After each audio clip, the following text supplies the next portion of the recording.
I mean, not much to get into right now, but um, I would explain the rules to some people. You know, there's a lot of first-time viewers.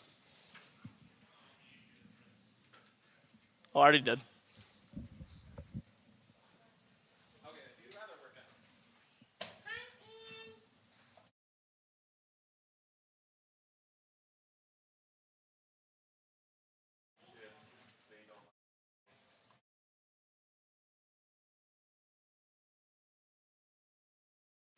Test. Test, test. Okay.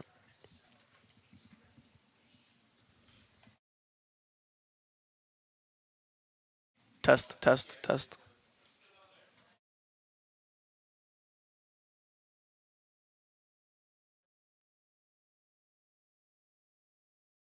All right, we're rolling. Game will start in the next 5 minutes. To those that don't understand the rules and those who are currently watching, um, you get to pick a few teams. You get to pick like 3 teams that you want to choose from for the game. Each school gets to veto one of the other school's 3 options. So I think JoJo picked Ohio State.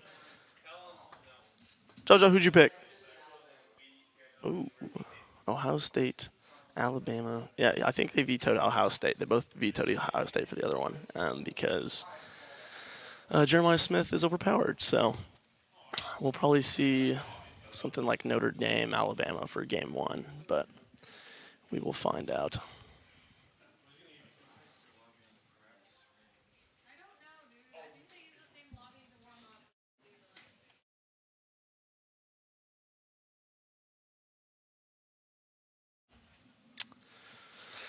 JoJo is currently entering as the higher seed, I believe. I think he's the highest seed to have to play in the first round.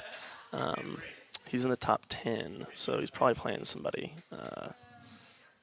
top 20, but lower top 20. So it'll be a good matchup today. I know I can't beat JoJo, so it'll be interesting.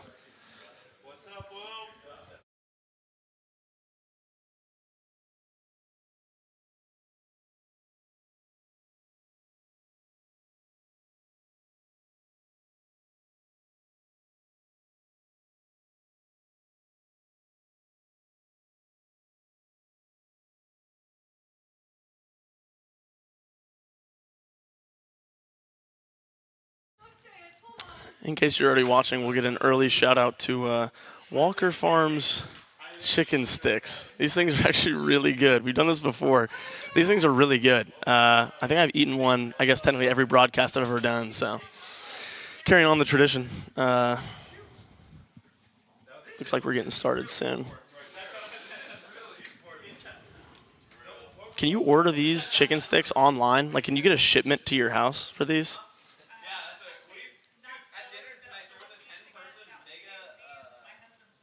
Okay. Maybe we'll bring in a box sometime and I'll get them shipped out. I'll be a little retailer for the wholesale Walker Farms chicken sticks.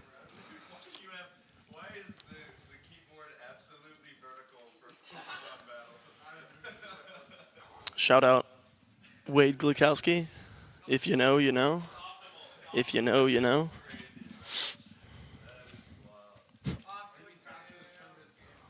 Hello to Rebecca and Kyle Holloway, the GOATs, second set of parents.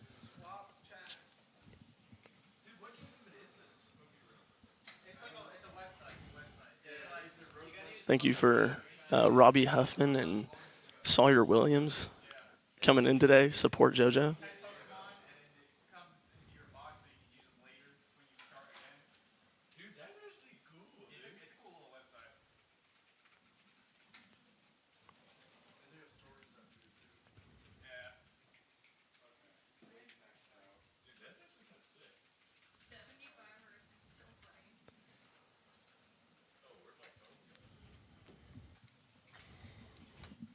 Looks like matchup 1 will be Texas versus Texas A&M. Man, love to see that. The Matt Kirk.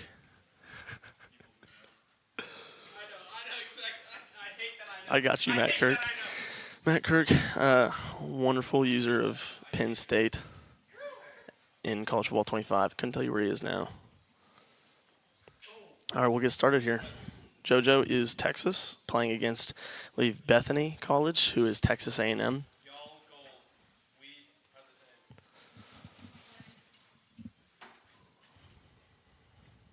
We get a little JoJo face cam. What a treat. Man. Yeah, look at the shout out. Shout out face cam. Shout out his jersey, AWH10.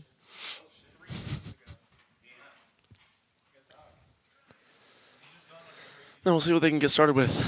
Both teams, very, very individual good teams.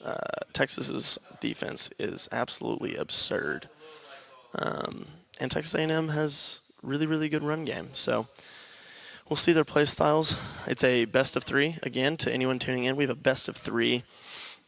Both teams got to pick 3 teams. They messaged each other. And they then vetoed one of the other team's choices. So JoJo picked Texas and Ohio State and Alabama. And the other user used Texas A&M, Ohio State, and somebody else. And they both vetoed Ohio State for each other. So they will be using these 2 teams. If you lose your first game, you can reuse that team. But that means, obviously, after you win a game with that team, you cannot use them again. Pretty cool system. Keeps teams from using someone too overpowered at Jeremiah Smith at EA Sports. Let's stop giving somebody the ability to win every jump ball with one hand. And we'll see.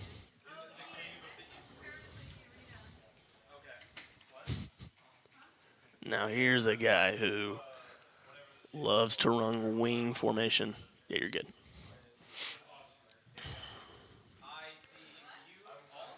This is Chris Collinsworth on our Sunday Night Football broadcast. We had the B team that night. But here we go. All right. JoJo with the first play of offense. Absolutely insane run game. That's how you start off a playoff right there. That's how you do it. Bread and butter, right up the middle. It doesn't matter if you load in the box with 8 men, right up the middle.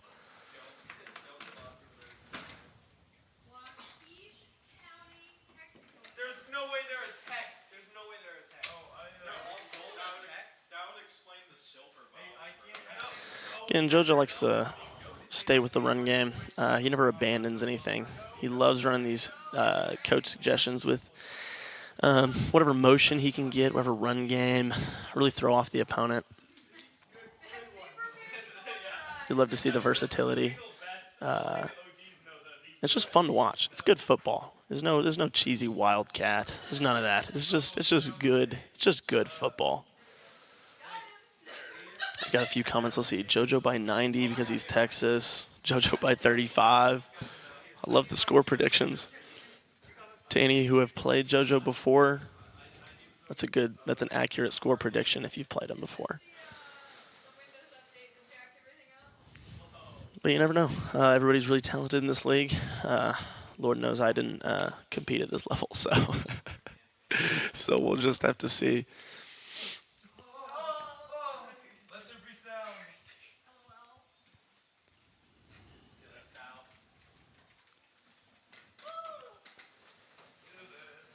See if he can get something going on this first drive.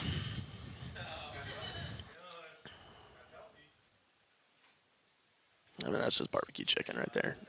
Texas's tight ends, super fast, super good hands. Really, really hard to stop the whole way through. Run game, really good. Arch Manning, however you feel about him in real life, he dominates in the game. So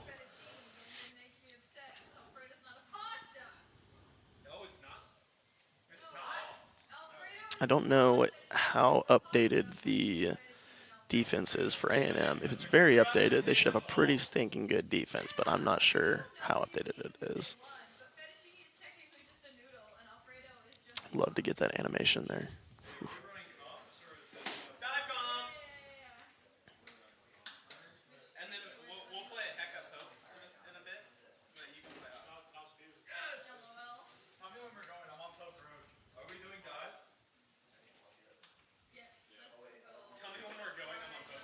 Good effort on the hands. Let's see if you can get walk away with some points here. Take an early lead.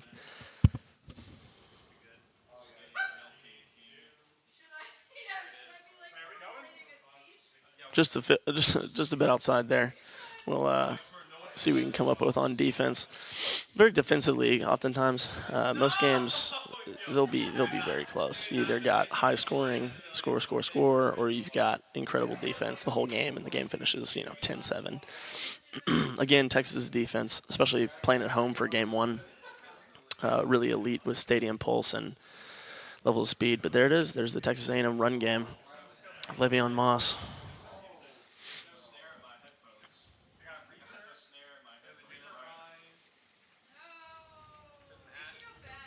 And the first quarter of each game is so interesting. Really, the whole first half. You got to adjust. You got to learn to play different defenses, even no matter what happens in the first game. Most people keep their playing style to the next team. You don't really change your playing style depending on what team you use. So you play against A&M, you play against Texas, you're playing against the exact same thing. Game two, just with a different team. So luckily, we've got no shortage of time or offense here. That John Brown Esports logo is in a convenient spot to not know how much time is left, but still in the first quarter. Both teams have gotten a drive. Been relatively quick. There's about 3 minutes left in the first quarter. You can run chew clock at any point. That is nothing about that in the league rules.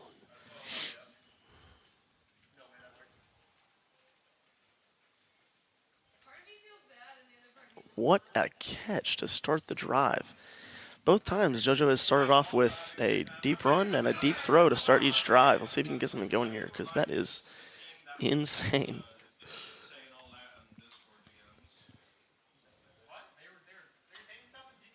Thank you, Burrows, for the shout-out.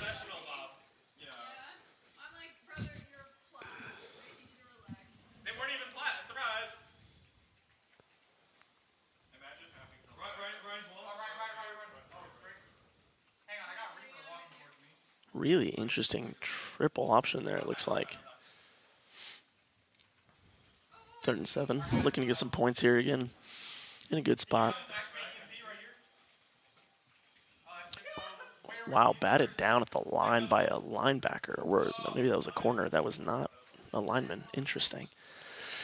Joshua here doesn't change his play style for anything. He always does this. This is how he rolls. Let's see if we can get some going here.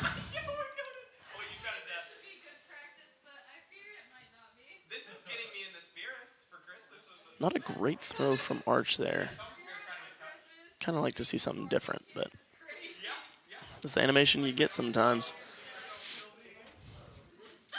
Both times started out with a good play, instantly started hot.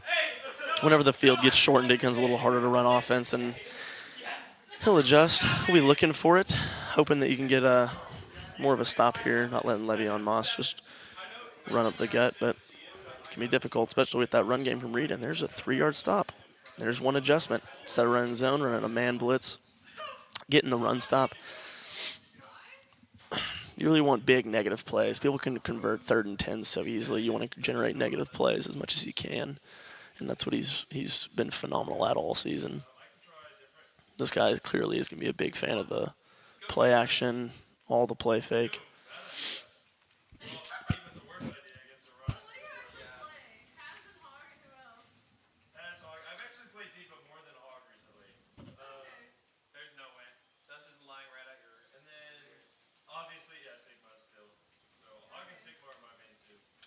There's the tight ends that do their thing with the breaking tackles, yeah.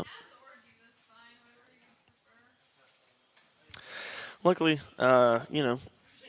it's really difficult when you get in this red zone for some teams. Maybe not A&M or Texas necessarily, but for a lot of teams, it's really difficult to get something going as soon as you get in the red zone. It's hard to change your offense. You can't throw. Ooh, same animation there. You can't get streaks thrown. You can't do a lot of that. It's hard to throw a post. You really got to look for crossers and all that. So unless your tight end catches every ball. So it's touchdown number 2 for A&M and Bethany. And it's still the first quarter. So much time in these games, so much opportunity.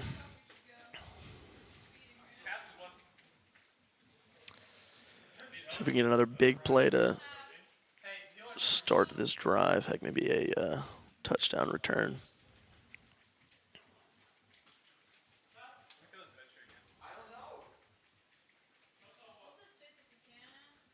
And there it is. There's the touchdown return, unless that guy's really fast. Wow. Wow, what a stop from 29. I don't know who that is. Maybe I don't have enough ball knowledge, but that dude's fast. Wow, Davis. And here's another good start. Starting at the 22, looking to get some points here. Outside run. Bring it inside with the blocker. And that's a touchdown. There we go for JoJo. That doesn't look too hard. I think he's ready to stop shooting himself in the foot here and just get points easy. I mean, that he makes it look easy there. That didn't even. We're live. I mean, that was too easy. Looking for a stop here. Looking to get the ball back, tie it up by the end of the half. Of course, halftime's a big adjustment. People sometimes try to change too much, and what a tackle. We'll see what works for him here.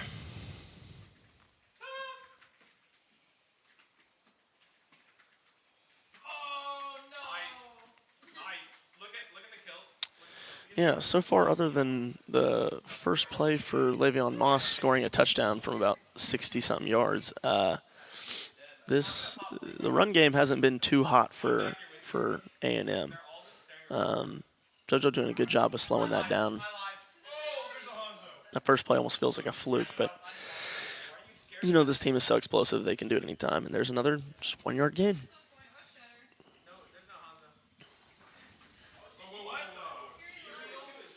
You'd love to get a quick 3 and out, but of course, you know, there's a lot of different strategies. You want to do bend, don't break. You know, it depends from game to game. Great read. That's just a fast player right there. Well, very fast players on A&M. We'll be looking for that more. Good defense. You know, after watching that, you can get a stop. That's not going to be a problem. It'll just be, when does it kick in? When does he get that interception? When does he get that big sack, fumble maybe? You know, whatever can generate big plays for JoJo in Texas. Big fan of these runs up the middle for 1 yard. That's he's trying to stay positive yardage, it looks like, and then run something on third. But maybe he's okay with that. But I would like to think JoJo's okay with that too. Don't think he's too concerned with those runs.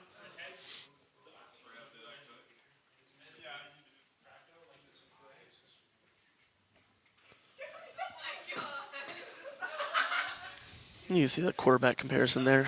Both quarterbacks doing fine. One of them, 5 for 5, but these are all short, pretty easy throws for Reed. And you can see the motion from JoJo there. That's a false start. Beep, beep, beep. There you go. Yeah, we're moving back now. 1st and 15. And now it's hard to avoid those negative plays. He may go, run to keep it shorter, or he may just go pass, try to break some open. And there's the big play. Can he return this for 6? Marcel Reed's very quick, but apparently Hill Jr. is the fastest man alive, and that's a pick 6 for JoJo and Texas. Let's go. Give him 6. Back in it just like that. And it's only been about a minute since he got ball last. Minute and a half, maybe. Neil making us aware that Anthony Hill Jr. is one of the best in college football. I believe it after what I've seen right there. That's absurd speed.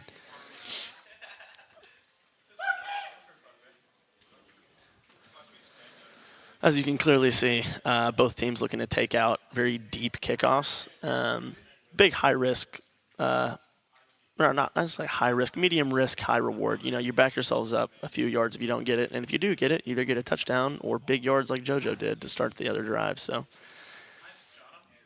Anthony Hill Jr. getting his Heisman ability activated right there, which will be extremely helpful I think he has workhorse on Heisman. That's going to be huge. If he can get through that, oh my word. Yeah, that's what workhorse on Heisman does for you, ladies and gentlemen. I think it gives boost to speed, boost to energy, so he doesn't get as tired, and he can just bring people down. 3rd and 11, looking to get another stop here. Break the wall. Break the wall. Second tackle. Great pressure, and there is a possible 3 and out. He could potentially go for this. Many players want to play that bold and high risk, high reward. I'm going to guess it's not a fake punt, but you never know. We'll find out. No, he's not on point. No. Sorry, he's by me. Chat, was I on point? Ooh, that animation made it look like a fumble for a second, and I got a little scared. All right, Texas. Start with the ball. Basically got a hard reset. JoJo did start with ball, and there's a good run to start the drive. He started with ball, so A&M will receive the second half kickoff. Looking to get some points out of this. Do something special. That is a crazy triple option play. To be able to pass it, that's an RPO. For those who don't know, run pass option. You can give it to the receivers on either end. You can give it to the running back, or you can keep it as Arch Manning. Good catch there to make it 4th and 5. 4th and manageable. Or if he wants to go for the punt, he can do whatever he wants here. He's in a good spot. And like I said, this is JoJo. JoJo loves the bold plays. We respect him for it. Oh my word, that was crazy. Good defense. Unlucky animation there, getting his tight end X caught on a middle linebacker there to slow him down. See if he can get back-to-back stops here, and he is just blowing up this run game. I don't even know why Texas A&M is running the ball at this point. I mean, Heisman duress and quick jump, and the other one's got Heisman workhorse. At this point, you just have no hope to run the ball. I'm going to guess there's going to be a lot more passing here out of A&M pretty soon. And, man, yeah, 3rd and 10. I'm going to guess with the way A&M has been playing offense thus far, no matter what happens, he's going forward on 4th.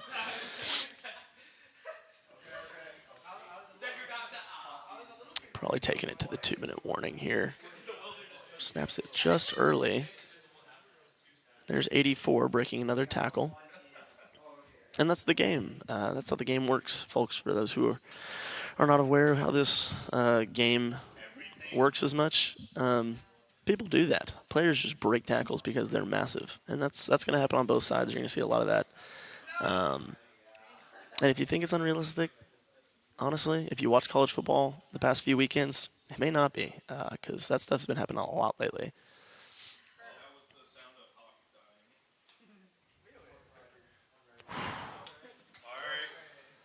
Great wrap-up through another player's physical body. Really impressive to be able to push through his atoms and grab his jersey to bring him down.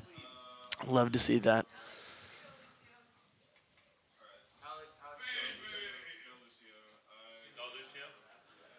Texas A&M here running shoe clock, clearly trying to take this to the end of the half and get away with a score. Smart timeout from JoJo.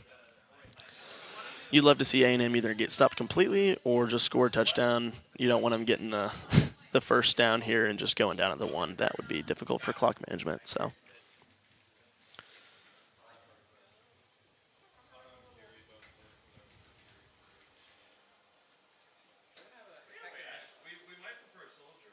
And there's the touchdown. Smart play from A&M. Just keep giving it to your back that is 200-something pounds and stiff arms everyone. It's a great play. Making it 21-14. JoJo, I'm sure, is looking for a tie, but any sort of points really to end this half, maybe in the half of the ball. But so explosive. Again, could get a kickoff return for a touchdown. We'll find out.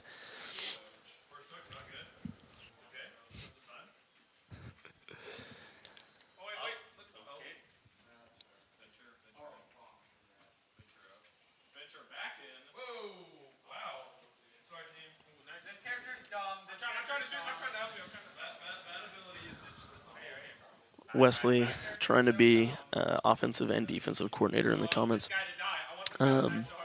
Wesley, if you don't know, Wade Glikowski's on my back right now. Okay, representing the state.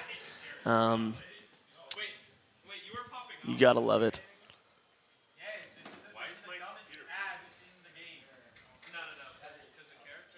Going no huddle here. I want to get some points in the half.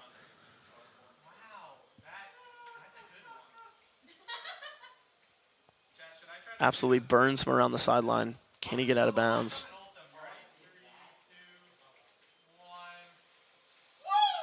He did not get out of bounds. Man, those out routes are just cooking Texas A&M right now. Good effort to get inside, catch him off guard. Maybe he'll think he'll try to get out of bounds and just playing outside. Really good play.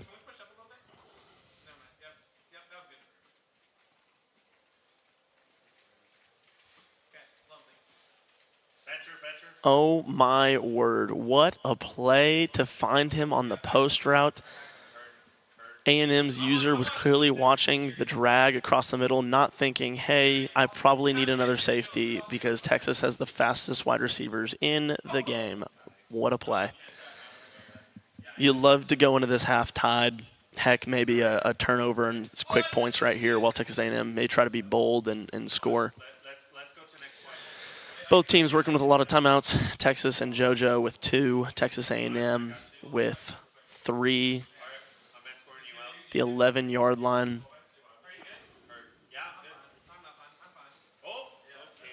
Sure, both teams wouldn't mind going into half with a tie. It'd be really, really bold to risk something here and throw an interception. Good tackle to keep him on this side of the 50.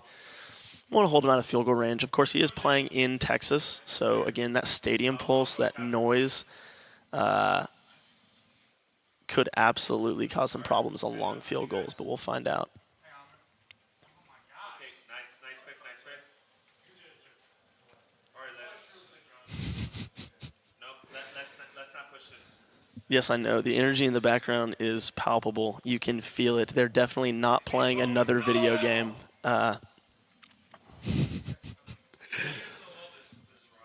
I was supposed to have a co-host in my defense, okay? I wouldn't have to be the color guy the whole time, but bailed on me to play pickleball. You know how it is. The way of college.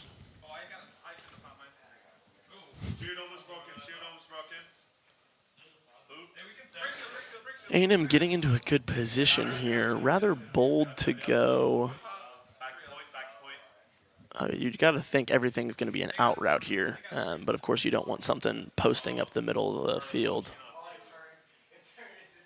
Good throwaway from Texas A&M there. Probably would have been the end of the half if he had attempted a run of some sort or any sort of sack. It would genuinely be shocking if he does not kick a field goal here. That was to be expected. You'd love to see him hype up the crowd here. Let's go, Texas. Hype up the crowd. Get loud. Miss it wide right.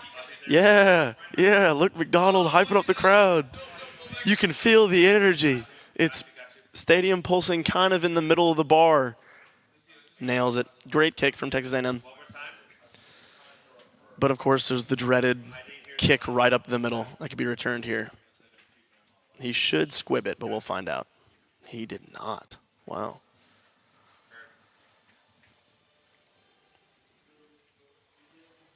Good coverage. Let's see what JoJo wants to do here, if he wants to take a shot or play it safe.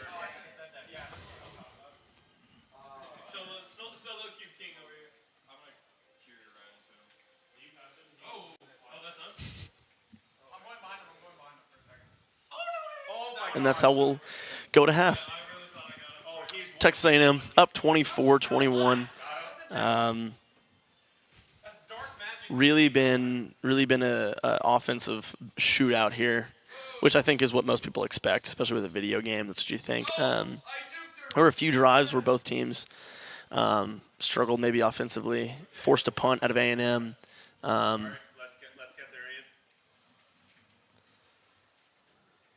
And A&M will start with the ball. And let's see what we can do here. Crowd / chat, can you feel it? Can you feel the energy? I know you can.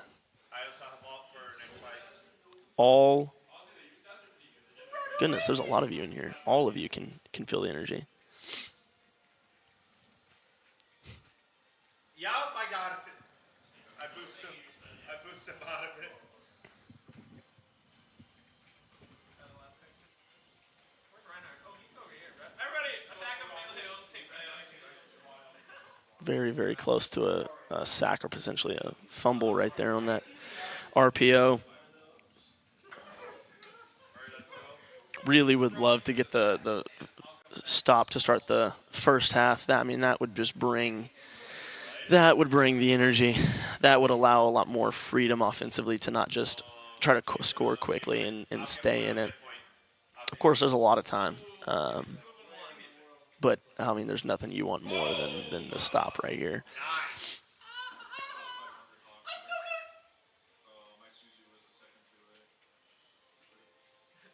I believe that's third inches. There you go.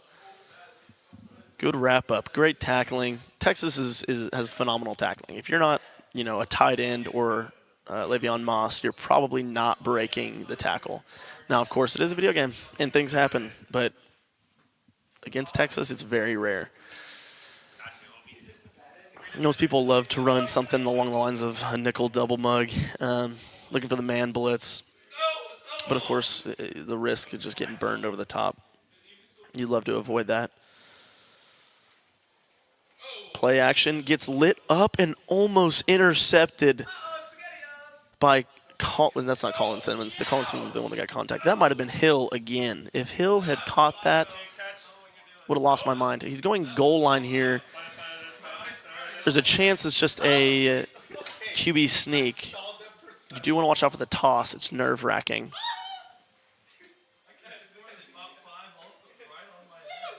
It's definitely a QB sneak. You can tell. And shut down by JoJo and Texas's defense. That's what you love to see. Looking to get the lead back here. Chat, let me hear it if you are loving that defense. Shutting down goal line.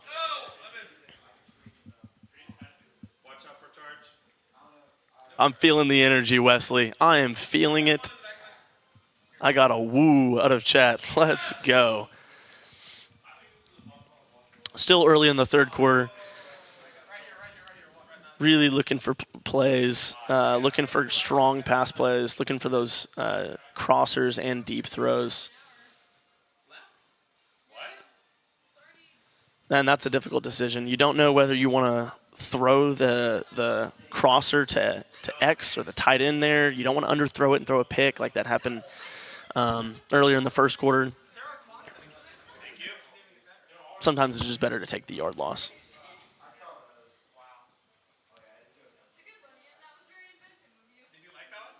Oh my gosh. Deep ball to Quintravion Wisner. Can you believe it?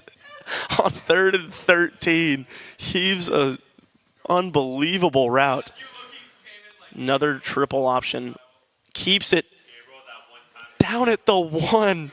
What a first play call to get it within a yard of taking the lead halfway through the third quarter. And this is what the Texas offense is all about. Makes an adjustment. Brings it right down the middle, and that is a touchdown Texas for the first lead for Texas and JoJo. And what a better time than right when you start the second half. Beautiful defense. Absolutely shut him down. Since those first two drives for Texas A&M, he struggled a little bit. He was up 14-0, and now he's only held him to 10 points since that point. And that was about halfway through the first. So love to see it out of JoJo. He's since then been outscoring him 10-28. And he's got a chance to do it again. I mean, players like this, players like JoJo, love playing defense, love giving themselves the opportunity to just make a guy look like a fool. Just a darn fool out here trying to run plays. And that's what he's looking to do here again as he easily sheds a tackle and clotheslines Le'Veon Moss. Love to see it. Got another woot woot out of chat from the same person. Robbie Huffman says that JoJo is his hero. You love it. Great old jump. Is that Hill again? Oh, my word. Someone draft him this instant. Oh, my word. What a play from big number 8. Looking for another 3 and out here. 3rd and 7 at the 32. And a sack to bring it back to 4th and 19. Stand up, Texas. The fake UT with a sack to make it 4th and 19. And Texas A&M is going for it here. This has huge implications for the entire rest of the game. If you can get a stop here, take it to 2-score lead, it's monumental. And I'm sure that stadium pulse is not making audibles easy. And he gets smacked back at the 10-yard line, stuck at his own 20, and it is JoJo's ball. Here you go. You love to see something here.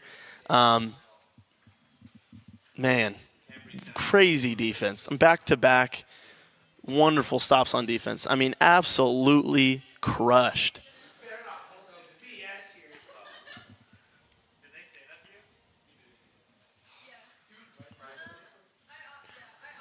And this is what you got to love about JoJo's game right here. Absolutely could turn on chew clock, but he just does it for the love of the game. He's just here to play the game. He's here to run the ball. He's here to just play the game. Now, given, may turn it on later. But he just plays the game the right way. Isn't it pretty?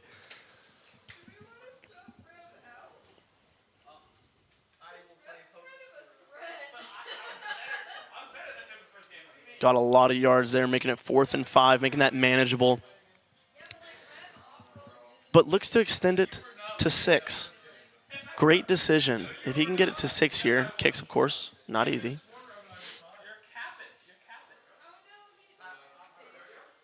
Perfect, right down the middle, and JoJo has a 6-point lead. Now you're looking at the other guy can't waste time, can't go and just march down the field. Now with a field goal, even if the other guy scores a touchdown, 2-point conversion, you take the lead by 1. In a great spot here for Texas and JoJo. What's up, Goat? We've got so many spectators here today.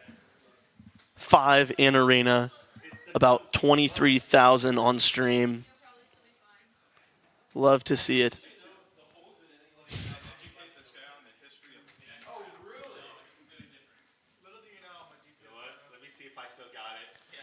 Let's do a little game here. All right, chat. You let me know what play you. Oh, actually, I didn't even realize Texas is winning by 7 right now. That was a phenomenal. And there's a pick for Texas.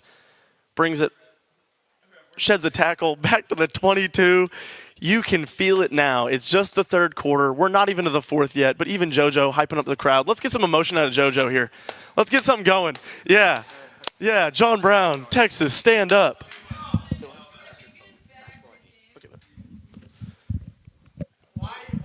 Broken tackles. I mean, the energy in this Texas stadium, oh my word. You can almost smell it. I mean, it smells like BO in college football, but it smells like victory too. And you'd love to see him close it out here in the 4th. I know I would. Keeper from Manning, up the middle. Reaches for the first down, short, 3rd and inches. He's got 6 attempts for -8 yards, but that's just because of the sacks. Don't pay any attention to that. All right, he's killing it. QB sneak. There's another Texas first down. Now, of course, I made a comment about him not chewing clock. He totally can do that if he wants, but he's also a dog, so he can do whatever he wants. Great RPO. Catches the outside. Touchdown, Texas. He takes a 13-point lead, awaiting the extra point. Jake, can you feel it? Yeah, Jake can feel it. We've got everybody out here watching, supporting. 14-point lead in game 1 of this first round of the playoffs.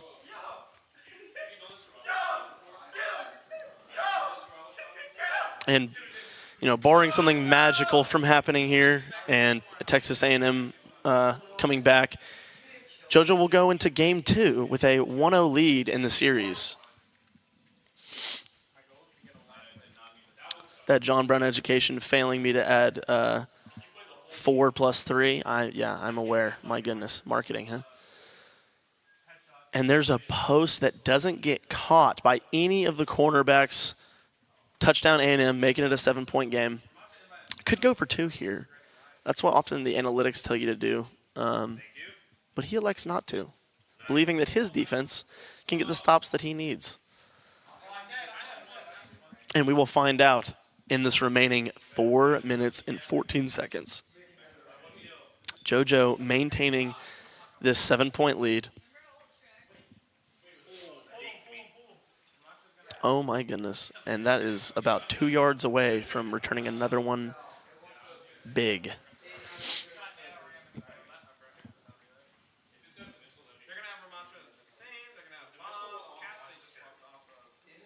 Now, again, wow, great 4-yard run. Again, those who have played JoJo know his run game's elite. For those who don't know, he is in a league with about 30-something other grown men that he strictly runs the ball. He will not throw it. He has made it his mission to never throw the ball in that league. He is currently undefeated and has beaten 2 users by just running the ball. So in situations like this, no one is more well-versed in how to win a game, and that just goes to show you how he does it. You never know where he's running this ball. You don't know if it's a counter and he switches direction. You don't know if it's a quarterback run, especially with Arch Manning, you can do that. You don't know if he's just handing it up and going to absolutely destroy your defensive line. Great RPO to get some yards there, not lose any. Looking to take this to the 2. We'll see what A&M does here with his timeouts. Takes it to the 2. We have reached the 2-minute warning, which is another good time to remind you that if you're in Northwest Arkansas at any point, or if you just want me to bring you some, Walker Farms chicken sticks.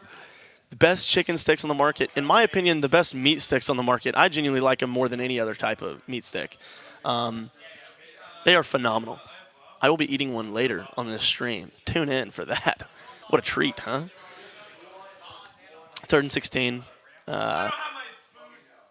Lots of opportunities. And he catches the outside. He keeps going. Oh, my word. JoJo giving us the money shot that we've been waiting for. Oh, my word. And that's a first down Texas. Getting out of bounds, unfortunately, not being able to stop the clock, saving A&M's 3 timeouts. But if he gets a first down here, this game is over. And more than just a first down. Oh, my. And that is what we call embarrassing. That is embarrassing. What a move to cut back, act like he's wasting time, and then hurdle over the goal line just because he can and he knows he's got that dog in him. Love to see that. Unbelievable. I agree, Sawdog Williams. That is the sauce. That is the sauce. The only other place you can taste anything as good as the sauce is if you go to Walker Farms Chicken Sticks. There you can get some great taste and sauce. That's where you get it.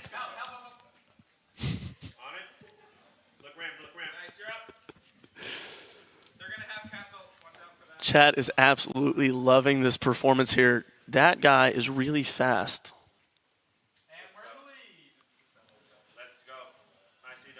I mean, that is an unbelievable post route that he keeps running with number 1 there. Again, Texas A&M can be used again if he loses this game in the next game. JoJo, however, cannot use Texas. He has to, not that it's much of a punishment, but he has to use Alabama. That is the only team he will get to use for the remaining game and potentially 2 games. But who are we kidding? 1 game. Let's go. He's got it in 1, I believe. I'm going to guess 1 here is going to run another deep cross, or he's running Mills with it, and another slant / deep cross. at least we know in game 2, if it's a situation like this, what he's probably going to run, because it appears he's only throwing it over the middle about 25 yards downfield. Phenomenal coverage. Could be intercepted at the goal line by Malcolm Butler. Just kidding, not Malcolm Butler, but oh my word, what are we doing? Have you ever seen an animation like that in your life? And that's going to close out the game. Look at that, stacking footballs on the sword, plant it in the ground. This game is, barring a safety, sealed. Oh, not only not a safety, but almost broken through for a touchdown. Now, if it's me and I'm a bad sport, I'm throwing this deep. JoJo's a good person, however, and he'll be running the ball and chewing the rest of the clock out here. Probably just leaving it to the end of the game. And that is how we end. Game 1 goes to JoJo and Texas, leading in the first round of the playoffs. Absolutely spectacular. I mean, just absurd play calling.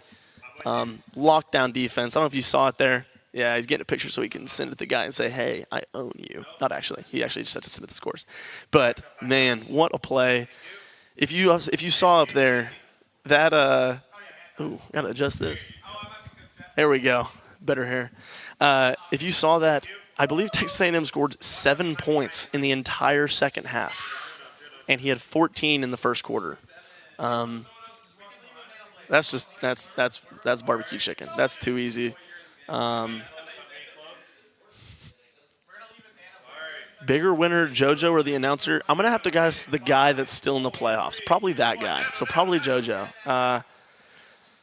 Thank you, Tom, for supporting us here at John Brown's casting. But I'm going to have to go JoJo there. Probably the guy playing.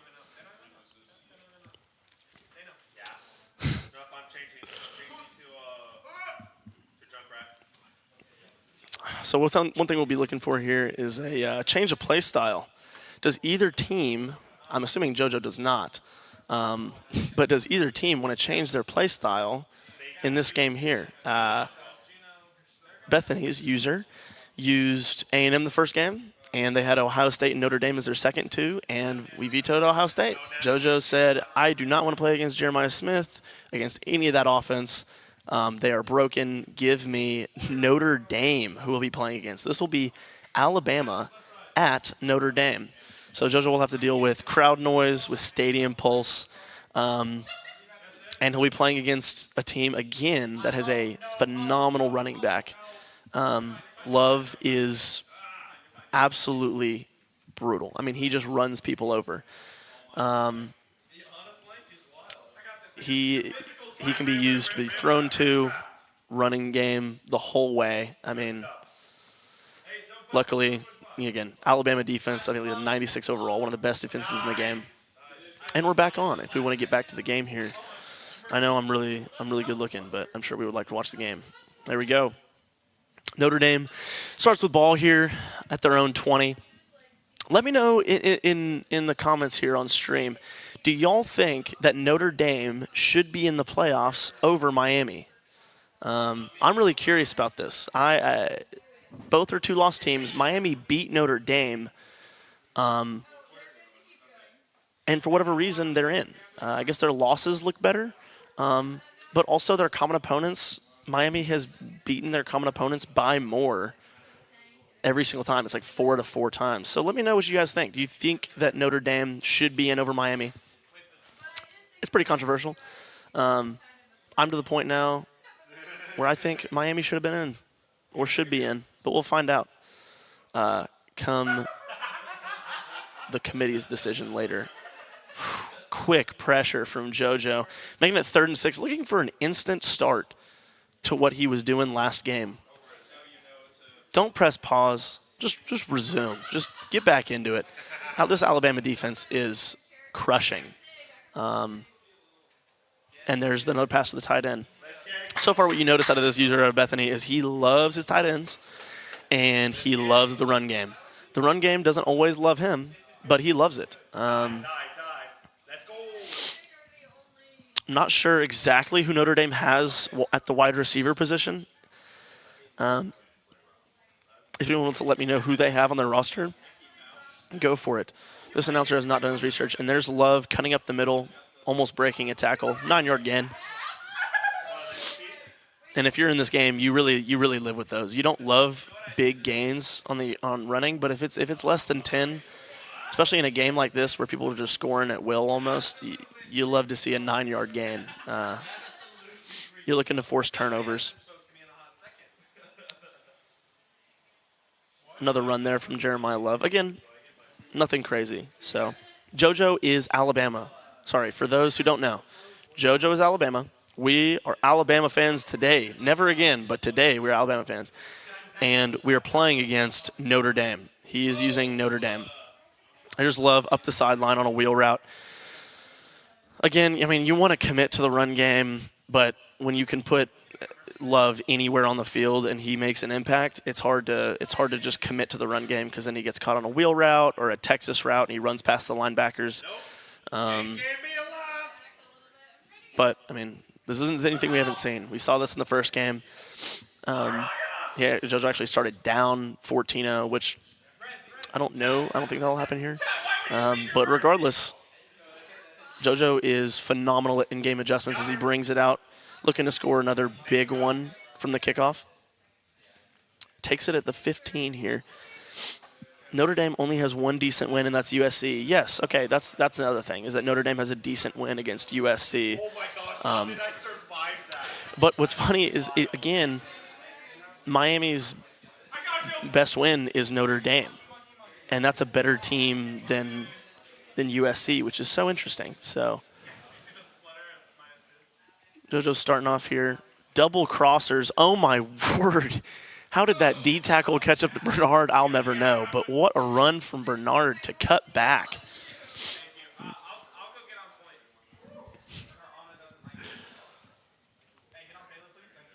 Yes, I agree. USC garbage.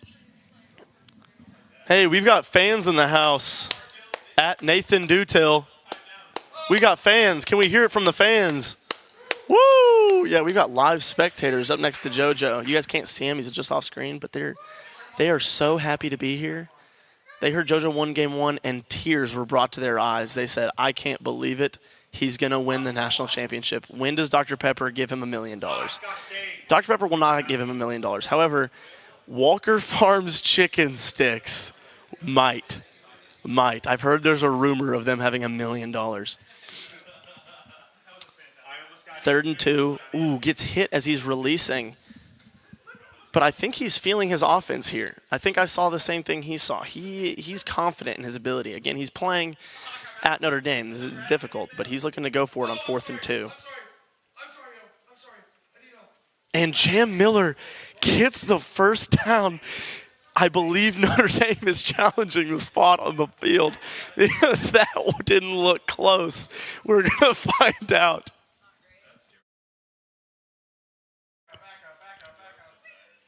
And the moment of truth reveals he made the spot to gain. I cannot believe that. Wow. What a run by Jam Miller, catching it in the flat and pushing through to get that first. Notre Dame has now wasted a first half timeout. You go. And Bernard, great catch for 4 yards. It's plays like that starts you 2nd and 6, 2nd and 7 even, if you will, that don't, when it's not a negative play, it's just so big. It's so big. A 2nd and 10, you can't then run that run play that he just ran, be in 3rd and 5, and be as comfortable.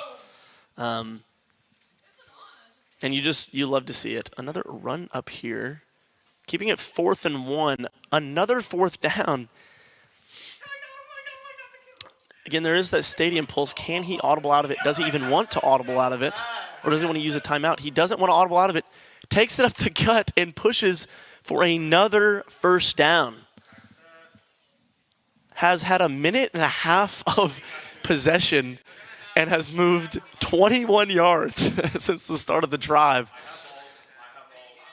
Throwing a ton of out routes for 3 and 4 yards, running it up the middle. He is absolutely loving these coach suggestions for little chunk plays, tiny little chunk plays. and I'm loving him too. Running back on a wheel route, Jam Miller, as he taunts him on the way to the end zone.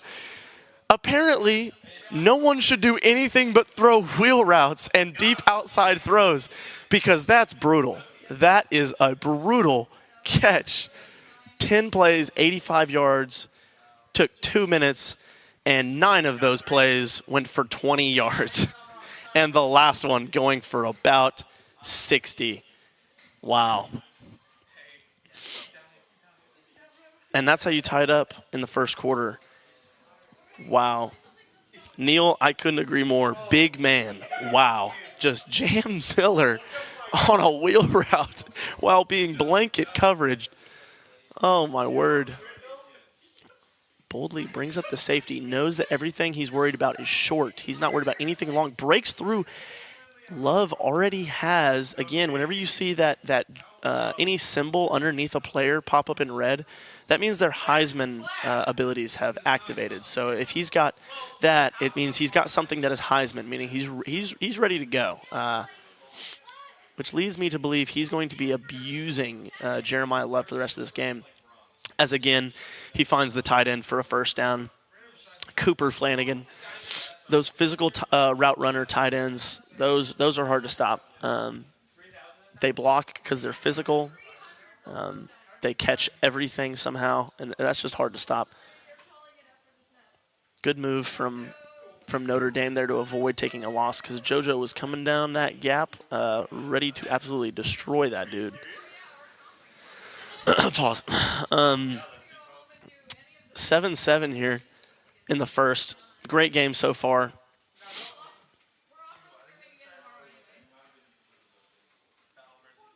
Oh my gosh. A pick six potentially for JoJo. Can you believe it? I don't know what that throw was, but I do know that was pick six by Bray Hubbard. Almost surprised he didn't throw the wheel route to Love as JoJo threw, because apparently it's unstoppable when you sling it the way that Alabama does. Man, 14-7 for JoJo. He has recorded 2 pick sixes in 2 games.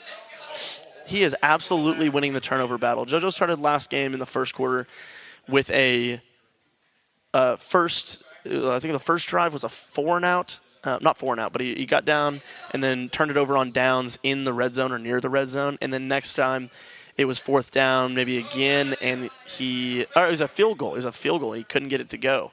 And now he's starting up 14-7, and the first quarter isn't even when he wins games. He wins the games in the second half. Starting up 14-7 here is huge. Now, of course, got to remember, Notre Dame's here for a reason. This guy's clearly won enough games to be in this spot, and he's playing against a good user. This guy's good. So you want him to stay locked in here. He's got the hoodie up. I mean, doesn't he just have the Marshall Mathers look right now? Just completely leaning forward. He's got the hoodie up under the jersey. And that's playing at home, and you get a delay of game.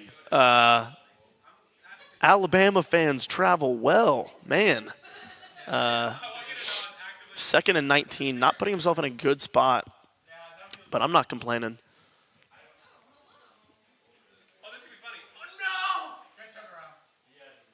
Now he's actually able to make hot routes, which he's not allowed to do last game.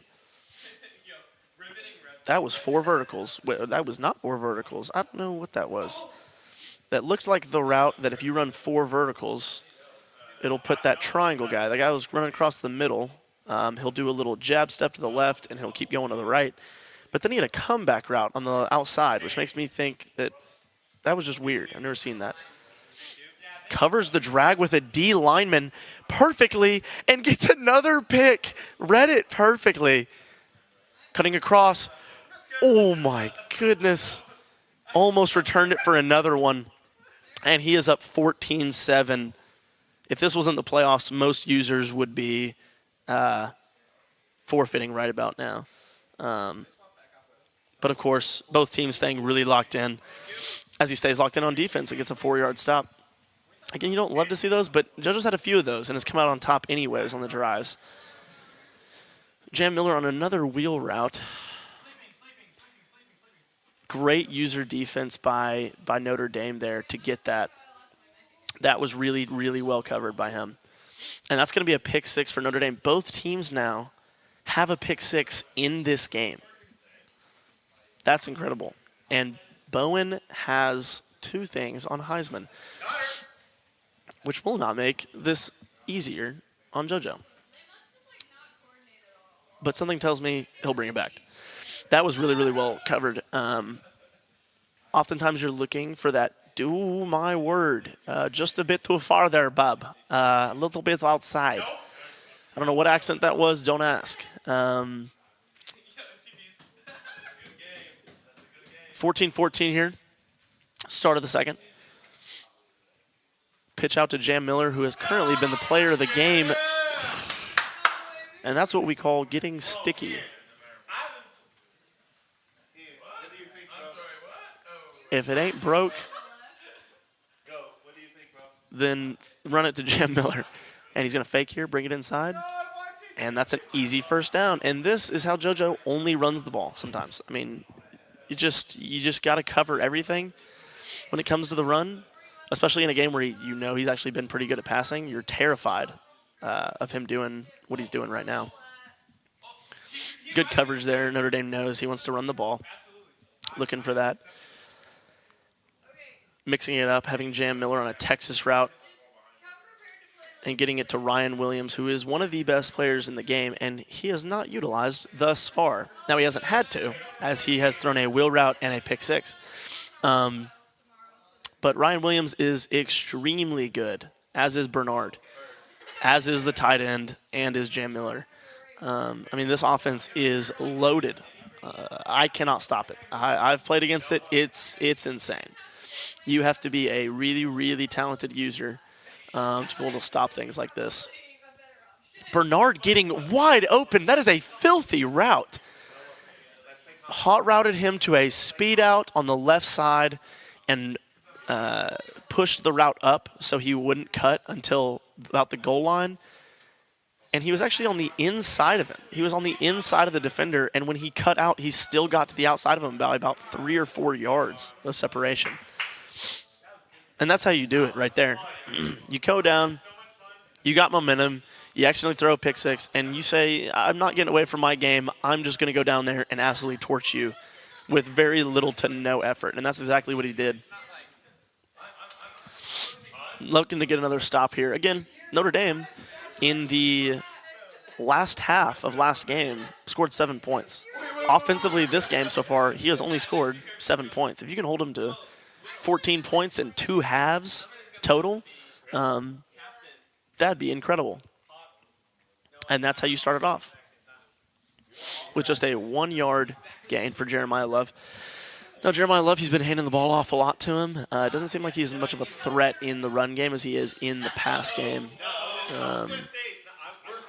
But these speed outs have been really crucial, and Jeremiah Love is one of the fastest in the game, and that's going to be hard to cover no matter what. It's difficult. It's difficult to cover both the inside and outside run with one play. You almost have to move every player around before each play. That's what he tried to do there, and Fields is going to get caught inside the 19.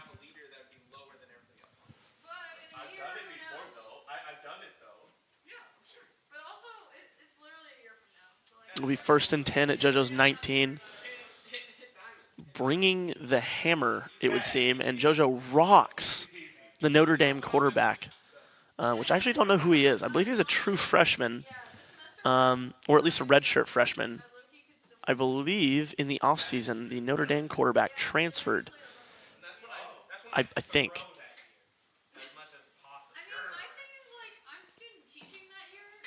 Little bit of taunting for both teams before a touchdown.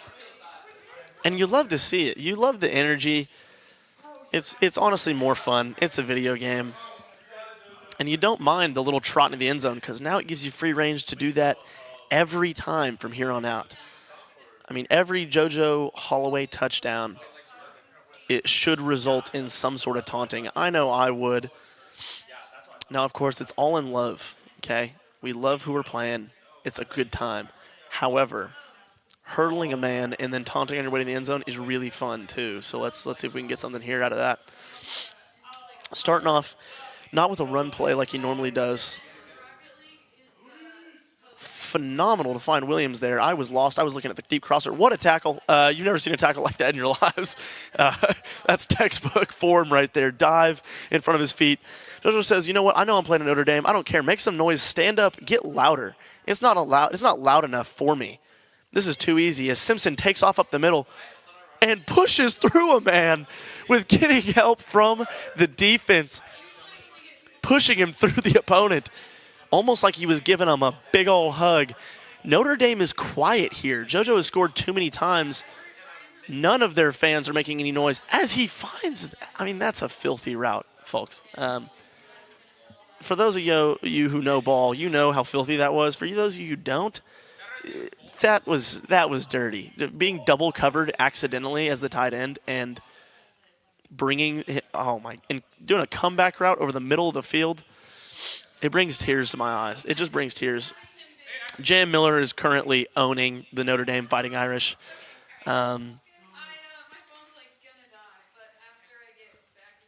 You almost wonder, how is the clock management going to be here? But at the same time, you're kind of cooking him offensively. You know you can score almost every time. That was a completion somehow. You know you can score every time. You don't want to worry too much about the clock. As people sometimes get too fed up trying to work on the clock and they don't score touchdowns. Now JoJo is clowning with that stop right before the goal line as he scores a 4th touchdown here in this first half.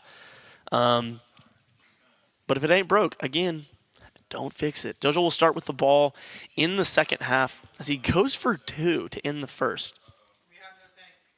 Never question. Bernard gets absolutely clamped on that speed route, and this could be a pick 2 here. Let me get a Mick pick 2 at Notre Dame Fighting Irish. So this will actually be, and he mocks again for the goal line. You love to see it. This will be a 4-point game with Notre Dame getting the ball here with 1:13. A stop is not necessary, but a stop would be really fun. So you can get a chance to take a 2-score lead coming out of the half. Again, notice I mentioned last game, both teams bring it out basically every single time. Most of the time they haven't gotten past the 20. Sometimes they haven't gotten past the 15, and yet they bring it down every single time because of how rewarding a potential touchdown is. I mean, they can get it. The percentage is high for how often you compare it to real life. You don't see many kickoff returns for a touchdown anymore. I can't even think of one I've seen this year, honestly, in college football. We watched the Patriots get one, I believe, on Monday Night Football this week. But other than that, you're not really seeing it in college football very much. Most teams are either kicking out of the back of the end zone or making it impossible, and most teams just kind of want to start with it in good field position so they don't try to bring it out and get stuck behind the 20 potentially. But in the game, do what you want, go for that touchdown.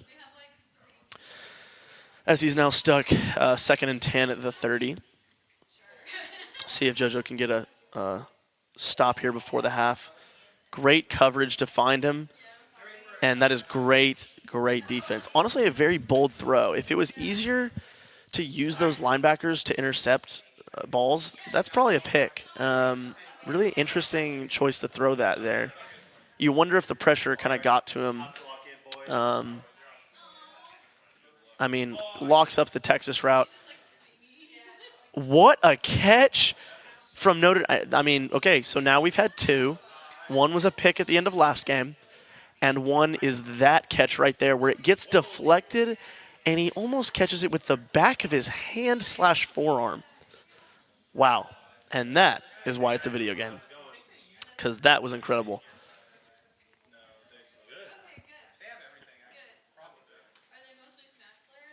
And JoJo reads it like a book and takes it right back. And he has the potential, had the potential to almost take it back. You all have to realize, everyone watching, okay, whoever we have left, you have to realize that is incredible user defense.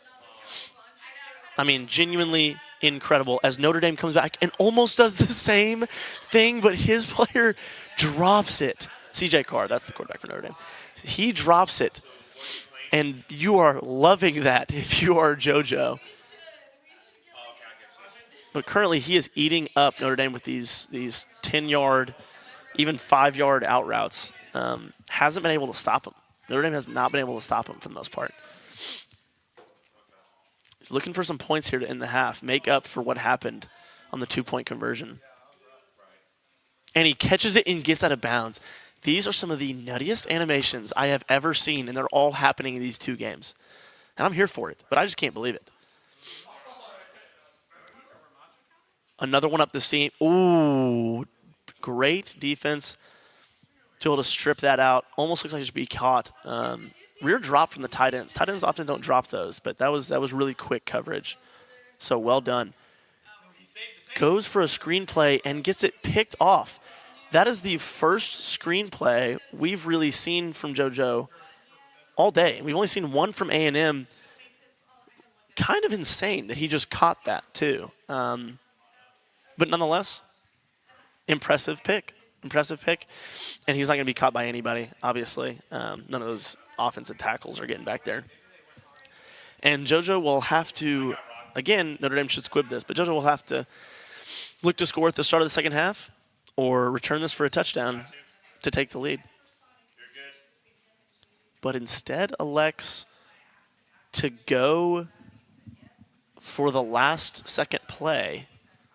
He will be in 3-man deep. You'd hate to see Simpson go cold into the second half. He shouldn't regardless. I believe it resets at halftime or at the end of a quarter. Runs for some yards. This is going to be huge chunk yards. That's going to be huge. That'll make him not cold for the end of this.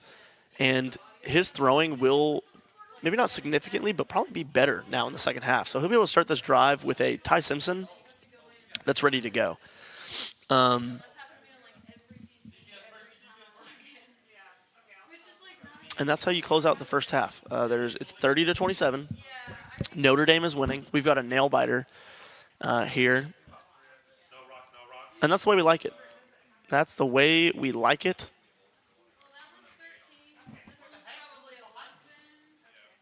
We like our coffee black, and we like our games going into overtime here. It doesn't have to make sense.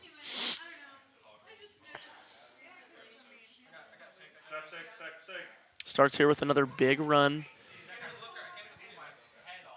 If you're Alabama, you will absolutely take those chunk plays. I know JoJo wants those chunk plays. Start off 2nd and 2. Good stuff, guys. And now you're 3rd and 1, and you've got a chance to do what you did in the first quarter earlier. You can just get first downs by going for it on 4th and where you are. And you almost know that's what he's going to do, and that is why you do it. The run is underrated. People don't use the run nearly enough. You don't have to have some insane running back. He could be doing this, not with Jam Miller, with the Sisters of the Poor Nunnery. It doesn't matter who he's got. If you get the gap in there, you've got that easy run. As he's got another one coming up the right side, can the tight end finish off that block and takes it all the way down to 10, and just like that, he's in scoring position again.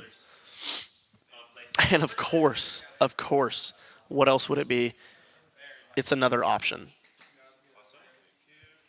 Elected to pitch it. Could have kept it, but probably doesn't want to fumble there in such a good spot. Elects to pitch it. Now here's where the crowd noise comes in. Can the players hear him and make the plays?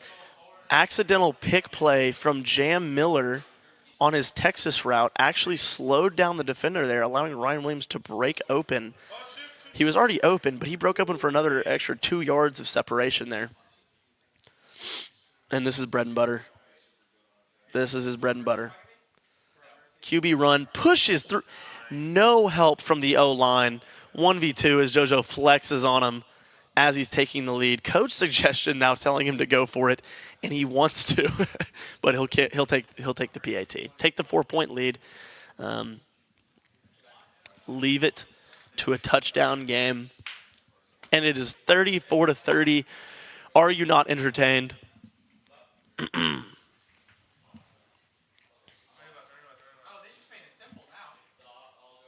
the Sigma.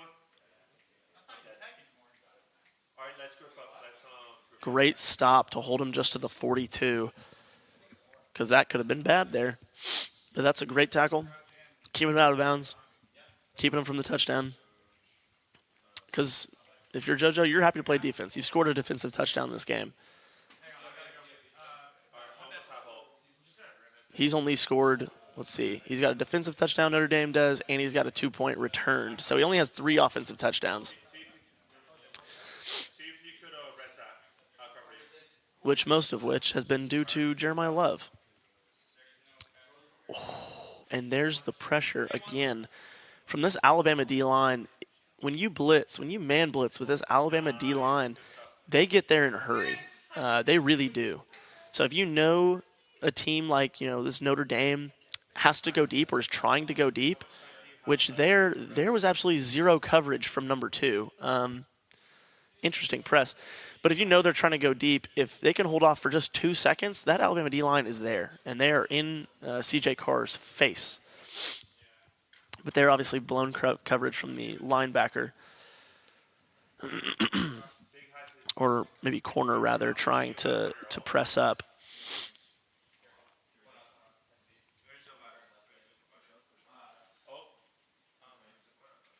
JoJo brings it back out to the 20. Starts with decent field position. And is going to go back to his bread and butter. I mean, he's sitting in the recents tab, only running what he's already run. He's loving the way the game has looked thus far. Notre Dame hasn't been able to stop him. Oh, he is one. Thank you. As there's a 5-yard loss to tackle. But again, he's not going to go away from it. He knows what he wants, and you love to see it. Great cutback from Jam Miller, and breaks free for an 11-yard gain when it definitely could have been a 5-yard loss. And that's, again, getting sticky. That's hard to do. And another out route for Ryan. Oh, that's Bernard, actually, getting to the out route. The speed outs have been absolutely brutal this game. Got you. No! Please get him. Please. I have hope for next fight.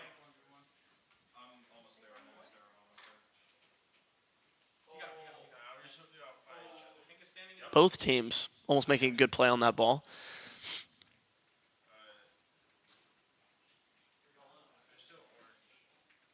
You're good. Ew. Watch out for Carr.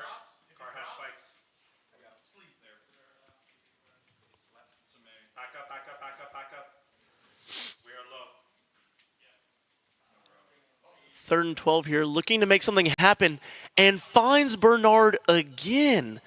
That is so much time in the pocket for Ty Simpson. As you can see, disregard the 2 interceptions. He's got 250 yards and 3 touchdowns. And the third quarter is not done. Give him time in the pocket, and he is cooking. Now, obviously that's a hard time to throw it. Weird spot in the route.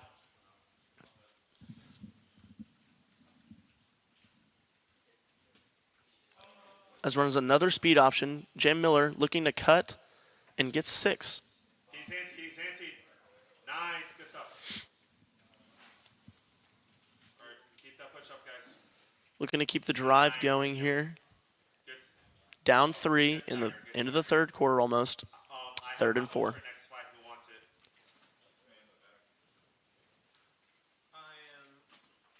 Doesn't like what he sees and calls an audible to change from a speed out, or rather a speed option, to an inside zone, and pushes ahead for 2 yards, giving him the opportunity to run really whatever he wants. The playbook is open here. And this is what he elects to call. We have to.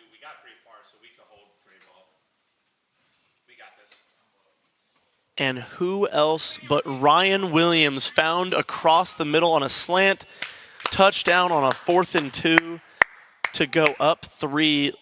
PAT here to go up 4. And there it is. And it is 41-37 in game 2. I would say both teams decided not to play defense today, but they both have a pick 6, so you can't really say that. And starting at the 16 is just what you want Notre Dame to do. Make them go 84 yards to score a touchdown. Bend, don't break. And that's the mentality here. Really switching up play calls. Can you play Curie?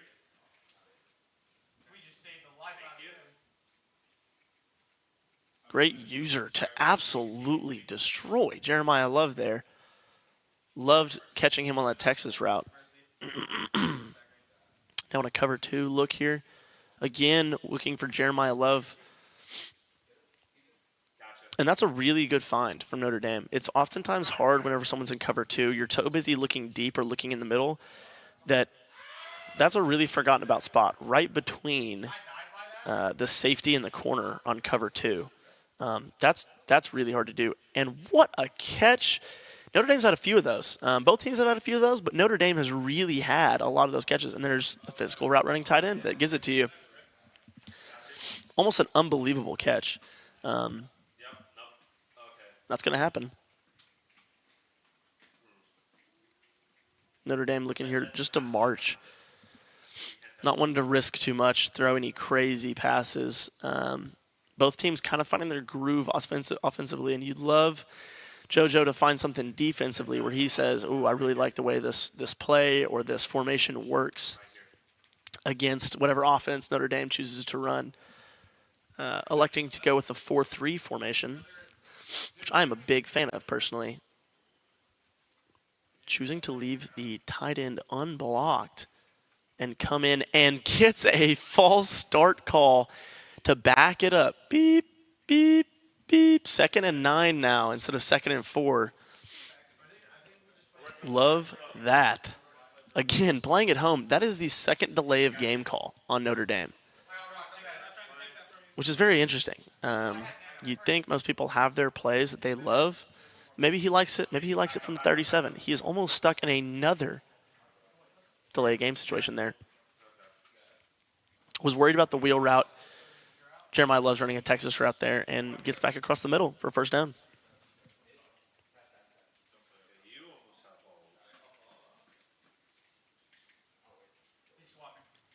Hey, let's not push up solo. Let's push out to the team. Absolutely gets sat down 2nd and 1. Again, you don't mind the 9-yard gains. Even here, you're more worried about the end zone because it's a lot harder to just get in the end zone, even when you're all the way down there. He's at least not in a first down spot here. And yep, look at that. I mean, JoJo's looking to cover the end zone. Everything from the 5 yards all the way inside is just completely covered. And he still gets the stop for 0 yards. Now, do respect the run game for Notre Dame, not going away from it. But he has been stopped relatively easily.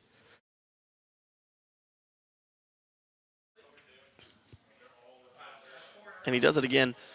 JoJo now has a D tackle with pocket disruptor, it looks like. Which means anytime there's drop back and pass, that guy's probably going to get there. I'm going to guess you're going to see a lot more pressure from this Notre Dame, or this Alabama defense rather, quicker than what we've been used to the whole game. He's got players that have these things on Heisman.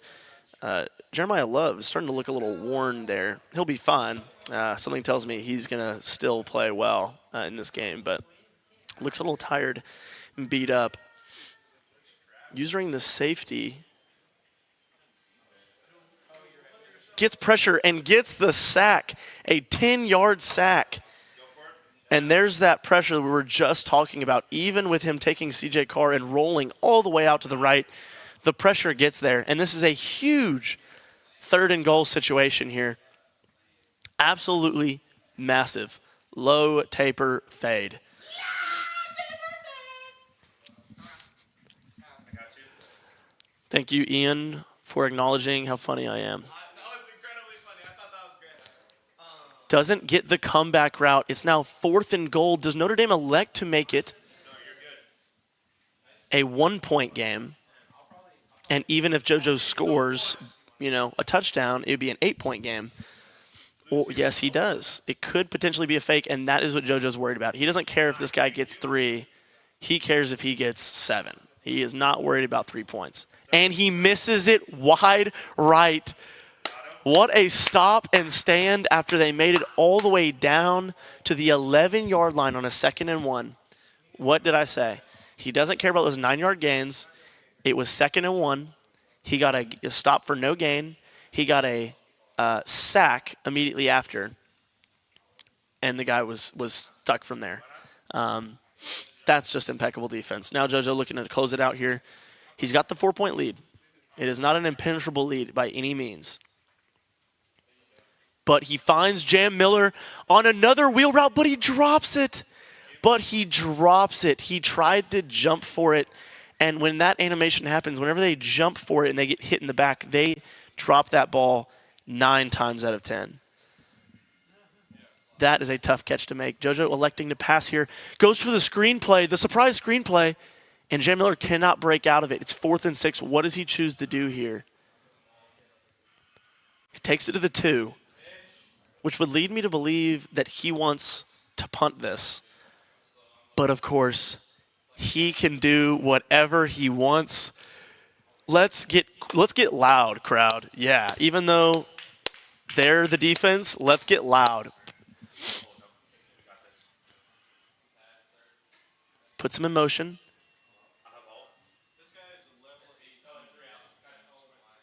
And he finds Bernard over the middle for another first down.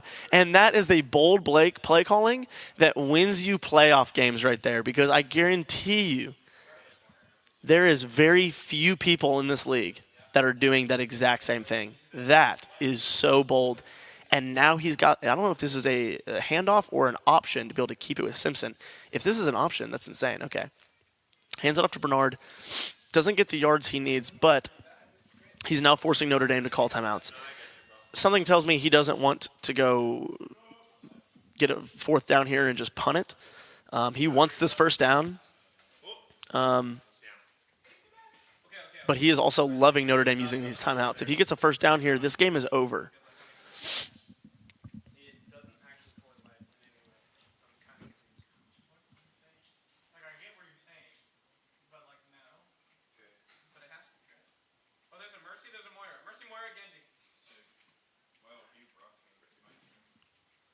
Almost intercepted by Notre Dame. Notre Dame is left with 1 timeout and a score down by 4 points. JoJo elects to go for it here. If he gets this, he wins the game. We got this, guys. We got this. 1 more minute. Kill it. Find your beat. Kill Moira first. Or we so low. Almost was going to say who else but Jam Miller, but it is broken up at the last second. And you have to just say, why not? You've loved what you've seen from his offense thus far. That's not a bad call whatsoever. You almost get it. It's just to a dropped ball. And now you still get to play defense with a chance to win like you did last time. Finds Jeremiah Love and goes conservative catch with an opportunity to waste clock. He's down at the 9. JoJo with a really, really smart timeout there, knowing that Notre Dame wants the touchdown, but also wants to waste the rest of that clock. Nice. Good stuff, guys. Good stuff, guys. Nicely done. Covers the run nicely there, allowing only 3 yards. It is now 2nd and goal from the 6. If Notre Dame does not score a touchdown on this drive, this game is over.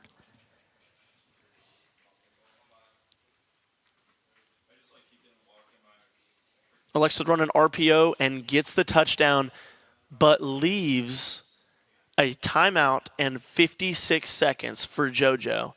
And all JoJo needs to tie it is a field goal. Now, if I know JoJo's not looking to tie it. JoJo's looking to win with 56 seconds left and end the series. But obviously all he needs, he's smart, he can win in overtime. All he needs is the field goal here. As he elects to save the little time he would get on that kickoff and take it at the 25. Now, he is kicking at Notre Dame, so that is something to think about. And these play calls are going to be difficult to audible. As he takes a sack there, going to make it 2nd and 23. It's going to be a difficult situation. Trying to get the players back, trying to run this no huddle.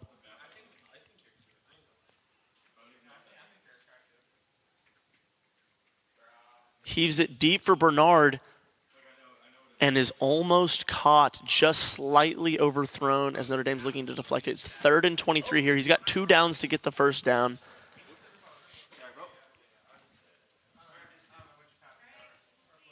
Trying to make some hot routes. It's a little difficult due to this crowd noise. Snaps it. Cannot find Ryan Williams for the first down or at least some yards there. And he's going to have to go deep here. And you almost wonder, is Jam Miller going to catch it over 7 men for a touchdown? But Jam Miller is circle here on the far right side of the field. Notre Dame looking like he's going to bring pressure. Cannot get any pressure on the quarterback. As he gets it open for the first down, Ryan Williams, he has 23 seconds and a timeout still. Elects to go no huddle as the clock will be stopping since he got a first down. It'll go again right about now. He's got 20 seconds. As he potentially finds Ryan Williams again for another first down. There's 15 seconds left. He's going no huddle again. He cannot stop Ryan Williams.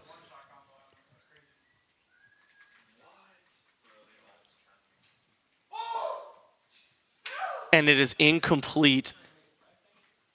He has potentially one more play. It would be a field goal from 51 yards if he wanted to try it now. That was almost intercepted, and that would have been a heartbreaking way to end it.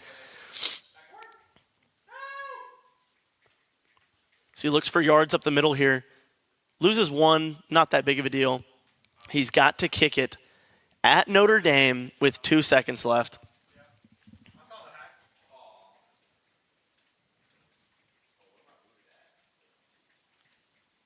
Oh, and he almost got it. If that arrow was not red, he had the accuracy almost perfect. That was a phenomenal game, and we have game 2 in the books with Notre Dame winning 44-41. Now, this means JoJo will be going into game 3 reusing Alabama, who could not be stopped, really. He got really unlucky on a few plays, but he, for the most part, was scoring at will. And he barely lost that last game now, so it'll be Alabama versus Notre Dame in game 3 to see who will advance as they get this 3rd game set up. Oh my word. Do you want anything more? This is what you're looking for here in a game 3. You love to see it. That was insane. All right, game 3 will start momentarily. I will take a quick 2, and I will be back. JoJo will be starting now.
And we're back.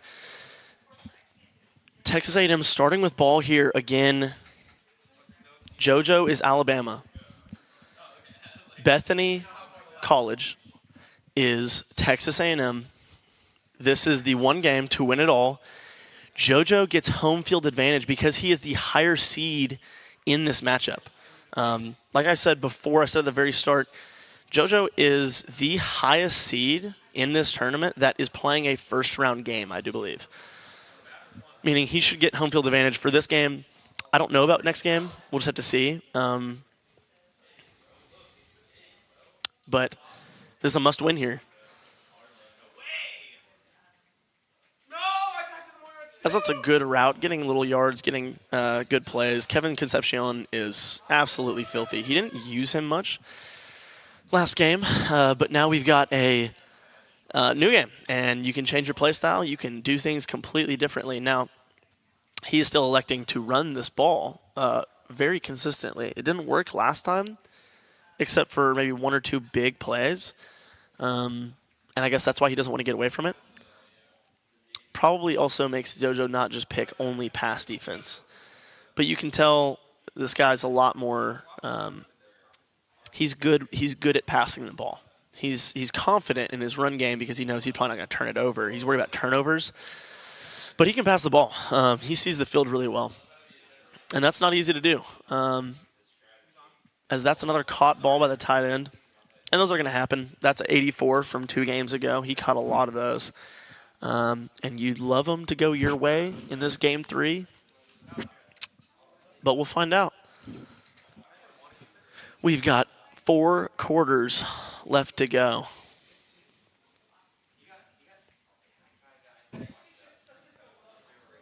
JoJo brings pressure and brings down Moss instantly, not giving him the opportunity to spin out of that or break the tackle. Again, this Alabama defense, very, very elite. Didn't get everything they wanted last game against Notre Dame, but got a few stops, got a pick 6. You'd love them out of that here. But both teams finding their rhythm, and it'll be hard to get any stops, really, unless you can bring a sack from Deontay Lawson. And that is exactly how you want to have a first drive for the opponent go. Bring pressure, stadium pulse at an all-time high, looking for the stop here, want to get the ball back. You just want it. You want it more.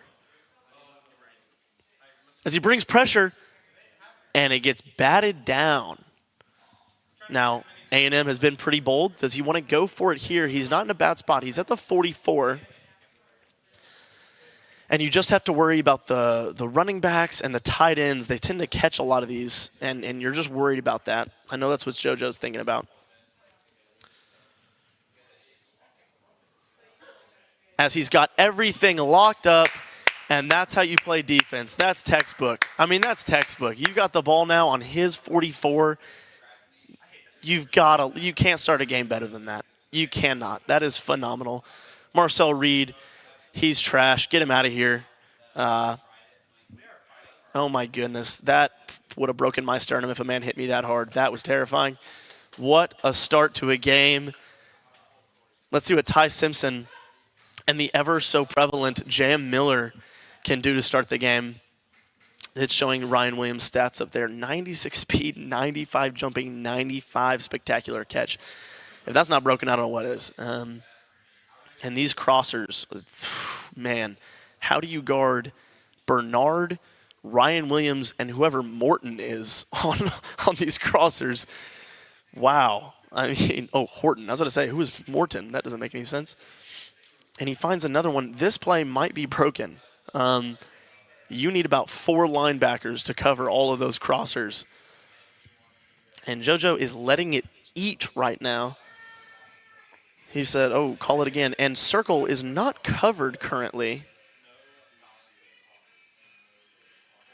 which is an unlucky fumble there. You almost wonder, ref, did he even complete it in the first place? How are we calling a fumble? But that's what it is.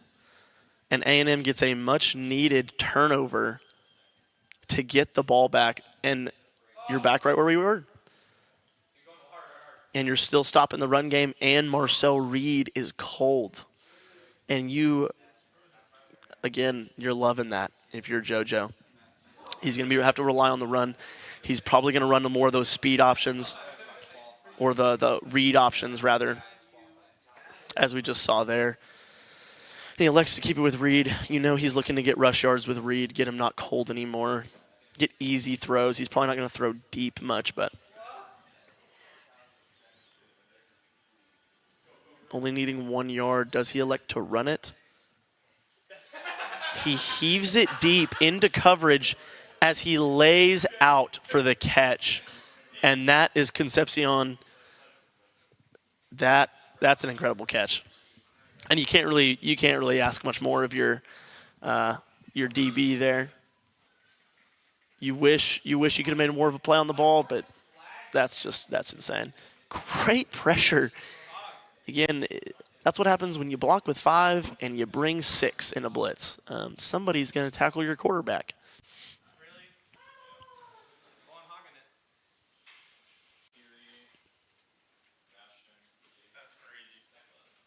Another run play, and if y'all will notice, JoJo was running with the linebacker toward the running back before the play was even snapped. He knows what he's doing. It's just a matter of, can his players stop it? JoJo is all over this guy. It's 3rd and 12, another big call here if he can't get his hot routes to go. And that's, again, phenomenal defense to hold him to 4th down. A&M possibly looking for points here. But you know it could go either way. Both teams have been pretty good on 4th down. And JoJo's fine with that. JoJo's fine with the kick here. A&M started with ball. And he starts up 3-0. No points scored in the first quarter for the first time out of any of the 3 games. In the first game, I believe it was 14-7 to start in the first quarter. Maybe 14-14. In the last game, it was absolutely brutal. Both teams had it was a bloodbath, just tons of scoring, including defensive scoring. And in this game, 3-0 in the first half. So JoJo has run level sail 18,000 times in a row, and let's see if he chooses to do it again. Only thing you can hope for is your player not just randomly fumbling the ball for no reason.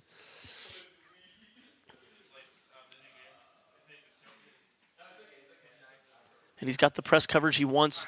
Throws it on a little bit of a rope, cannot complete the catch. Isaiah Horton so far been a little bit more of the lackluster of the 3-star wide receivers.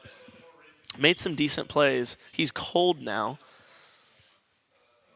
As JoJo elects to go back to the run game on 2nd and 10, and his left tackle gets tossed.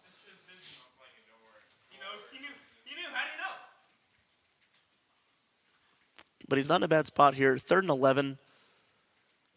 That comeback route is going to be filthy, and he finds Jam Miller on a throw out to the right side, and he's got one man to beat.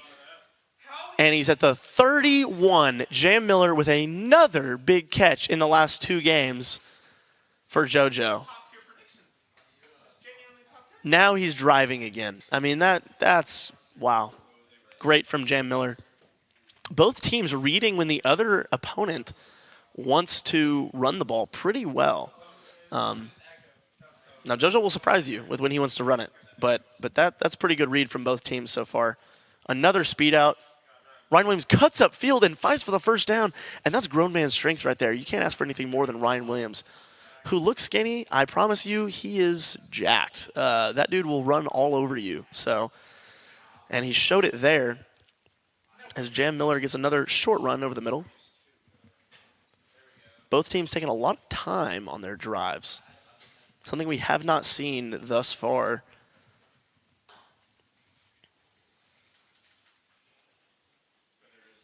A giant speed out as he has to roll back and get rid of it because there's a player coming. Now he held it longer than he meant to. The sticks are giving him a bit of an issue here, but he's back, 3rd and 8. And that is the same route that I called dirty last game. That is a dirty route. Just the comeback, and then to be able to user it and keep running backwards so the guy misses the tackle, and then you circle around. Gosh, and he's going for 2 to turn it from a 3-point lead to a 5-point lead. I can't tell you the analytics on this because I have no clue, and he doesn't matter because he's got it to be up 5. The analytics say, you're JoJo Holloway, do whatever you want, we'll give it to you. So shout out to EA Sports. JoJo recently bribed their owner. Just kidding, he didn't, because this is going to be a touchdown return by A&M. I said both teams were taking a long time on their drives, and maybe they still are, because I don't even know if that counts as a drive. 104 yards returned on that play. But it's a 1-point game right now, and now a 2-point game. Odd score, 10-8. You don't see this very often. But JoJo looking to do something special here to end this first half.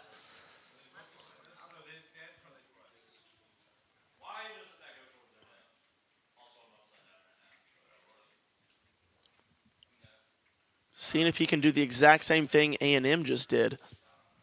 But he brings it out to just about the 20. Going to see what he can do here. Going back to a little bit of the bread and butter from the last 2 games. Great pitch out to Jam Miller as he runs up the sideline. Beats a tackler and then gets, I would say, thrusted into the ground there by the defender. But you'll take that easy 20-yard gain.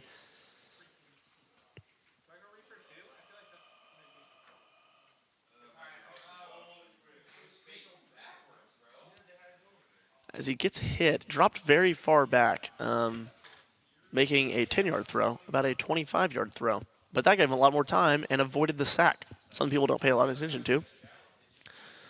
And he's got Bernard again on a speed out. This could be a touchdown. Ooh, great diving tackle to keep him from scoring that. But that RPO, giving you the option to run it up the middle or hit the speed out, that's incredible.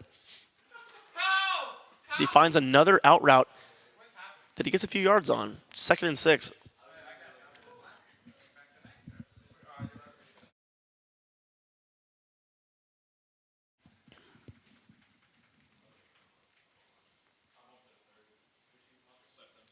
Big pressure coming here from Texas A&M. They've gotten to Ty Simpson a few times over the last few games, or the last few plays, this drive, rather.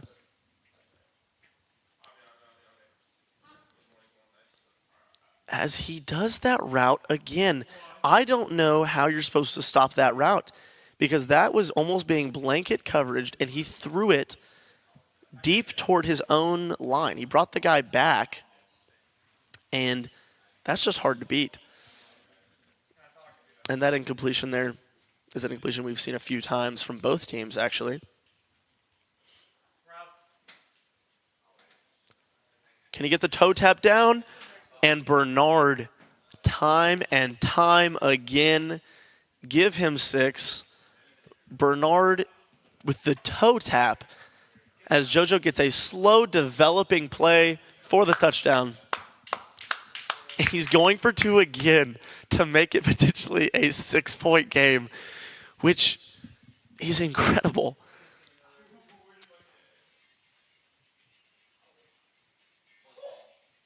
And he caught it. Oh my gosh. I mean, that's yeah, I'm surprised he's not smiling down there. That's ridiculous. What a throw. Between the linebacker who wasn't paying attention and him, that's wow. Wow. What a 2-point conversion. He honestly had Bernard open on the left side, but he said, I don't want Bernard anymore. I don't want to play with you anymore. And he moved on to another receiver as JoJo reads the run again, but he keeps it with Marcel Reed, who's breaking free for potentially a touchdown run if anyone can catch him. Nobody's going to catch him. That is just how fast Marcel Reed is. and we are tied again. We are tied again. On the long drives, A&M has had nothing, and on these one plays or kickoff returns, that's how he's scoring. One play, 82 yards. Previously to that, his only other touchdown was a kickoff return. That's how he's making it. Quick work. And JoJo I think he's done with these kickoffs as much. He's a big fan of just running his offense because he's confident in that ability. So if he's seeking to do something to close out the half, love to take the lead in the half. Texas A&M brings pressure and gets the sack, making it a difficult distance, but obviously second down, not impossible by any means.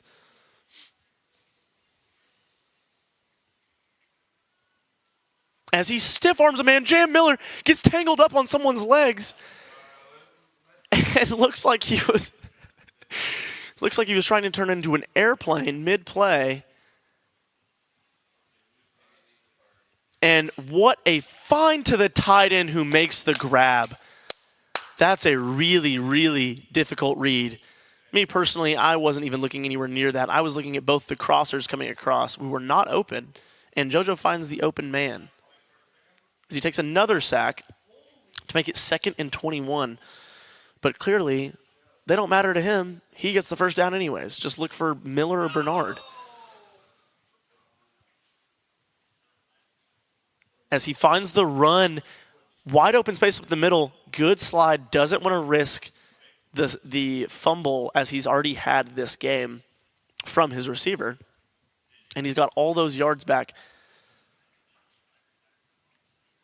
And Ryan Williams on a perfect zig route and gets sticky to get between two defenders. Incredible, incredible. JoJo's so far been a very pass-heavy team in this first half. He's got 2 timeouts and 24 seconds. Goes for the quick yards and elects to use his second timeout, leaving with a timeout, 2nd and 8 with 21 seconds.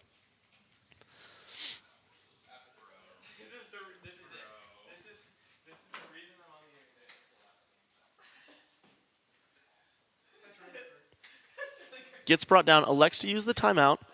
He will have time, even with a play here, to kick the field goal, which would give him a lead into the second half of 2 points, and he gets ball to start the second half.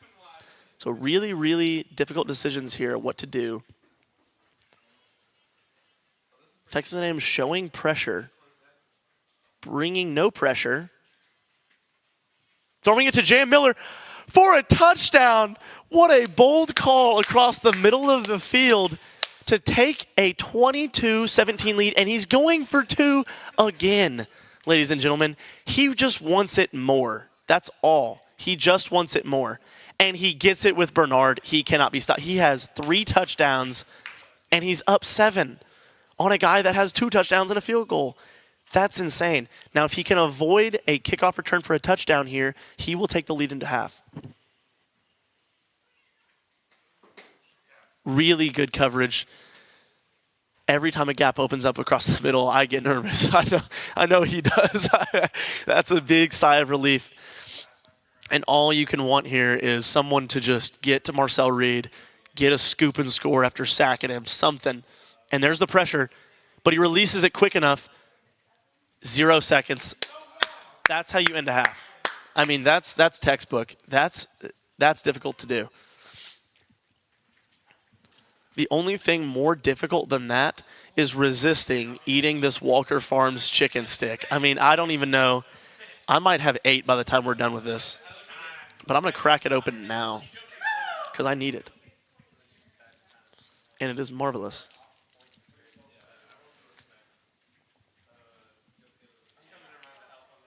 JoJo breaks a tackle, gets all the way out to 15. You cannot bring him down. You cannot stop him. You can only wish to contain him. My word. As he gets to the 16-yard line. And I chowed out on my first chicken stick.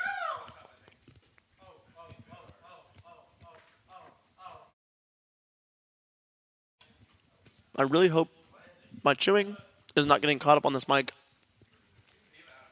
Because that's not very fun.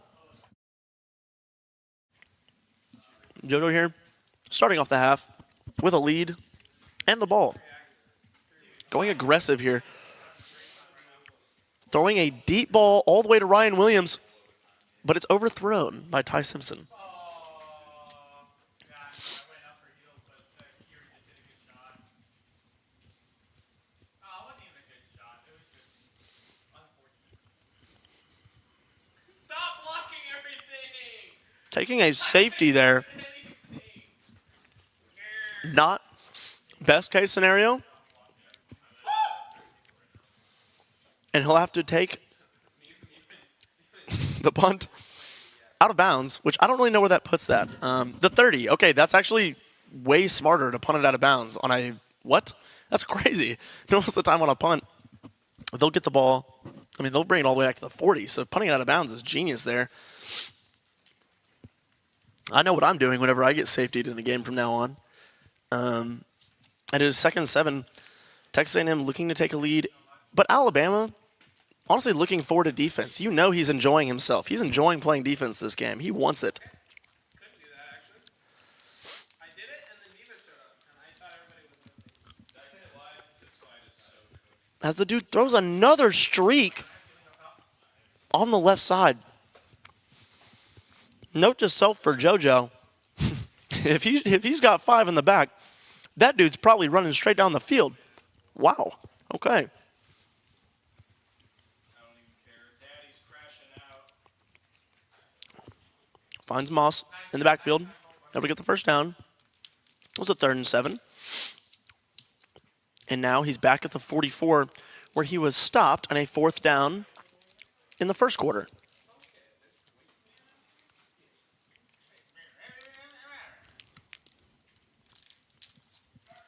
JoJo showing pressure right now. And reads it like a book.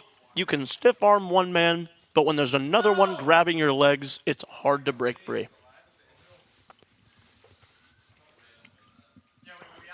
This is really good discipline from JoJo. It's really tempting to just man blitz the whole game because you get a few sacks.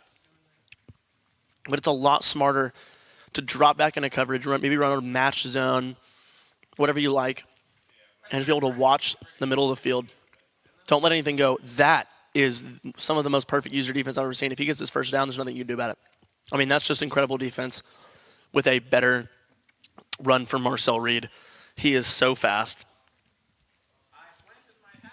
And you almost hope that either someone's fast enough to get to him or you can put someone on a spy, but you also don't want to lose that rusher, which makes it difficult. JoJo there with almost a chance to intercept it. I know I was holding my breath thinking there was going to be a pick there. He really isn't great at throwing the ball deep at all unless he's got one-on-one coverage and number 1 on that left side.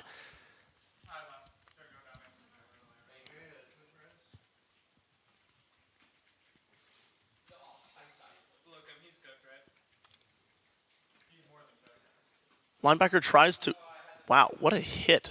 Linebacker tries to jump the route and go for the pick, allowing whatever on earth that name was to get the completion. Again, a tight end rolling out and getting that completion. JoJo showing blitz, but actually dropping back into zone here, which really confuses the user. And makes him throw it right to JoJo, who was baiting him into the throw. And that is another pick for Alabama and JoJo. That's what you love to see. And now he is in a perfect position. He is up 5. There's 2 minutes left in the third, and he has the ball. Again, his defense, time and time again, is giving himself an opportunity on offense to make the play. Go score a touchdown, go win the game. But both teams right now in a rather flow state in defense. And all you can hope for is a touchdown on this drive. That's all you want. Great catch to make that third manageable, 3rd and 6. He's no longer dealing with negative plays. That's what really bitten JoJo. The last drive was negative plays. He was just stuck getting sacked. And instead, hands it off on 3rd and 6, gets caught up. But now, again, he's 4th and 3. Very manageable at the 49. He's at midfield. Ryan Williams has a Heisman on take. I don't know what it is. And he's got the first with Horton, the man who fumbled in the first quarter to even keep A&M in this game. That is huge from Horton, and he's got people on fire all over the field. Brings a big pressure, and JoJo now has a run that he cuts inside the middle. He's taunting at the 10-yard line and runs it in to take a 2-score lead as he tosses as Randy Moss shoots the moon to the people here in Green Bay. Wow. Now you have a 12-point lead in the third quarter, and now you're almost in a position of bend, don't break again, where he may score, but you just don't want another one of those stinky kickoff return for a touchdown or big play for a touchdown. And that's how you stop it right there. Shut him down, keep him at the 16, and now you have the choice. You can go, I'm going to go aggressive. I'm going to get sacks. I'm going to get interceptions, force turnovers, or I am going to bend, don't break, and waste the rest of this clock out and potentially still get the stop. JoJo almost reads it again, but the pressure is too much for Concepcion, and he should retire because that was wide open. What a stop from the Alabama defense. That's the part where you see a corner come in and start doing a bunch of hand signals. You want to watch the scramble here from Reed. Nervous about that. But you're also worried about the streak from number 1 because that's all he's thrown each time. But pressure comes because you have 5 blockers and 6 bringing pressure. This is 4 downs here. Bethel will definitely be using this 4th down. He has to. It is a 2-score game going almost into the 4th. And again, you're worried about Reed scrambling here. But you definitely don't want some big play for a touchdown. You're fine if he gets it to manageable. And there's the big play. I mean, that guy is so fast. That's tough to guard, and that's well drawn up by A&M. And again, are you not entertained? We have a 1-score game about to go into the 4th for game 3. I know I'm entertained.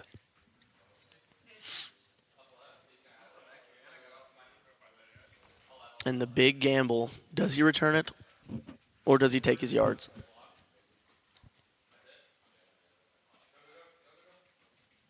He gambles, brings it up the middle of the field, cuts up and gets stuck at the 15. And he's got the ball again. Is he going back to bread and butter level sail here? Love that play.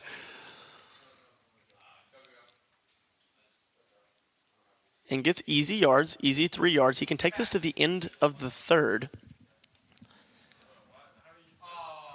And that looks like it's what he'll elect to do. He may call a play here, but he can take it.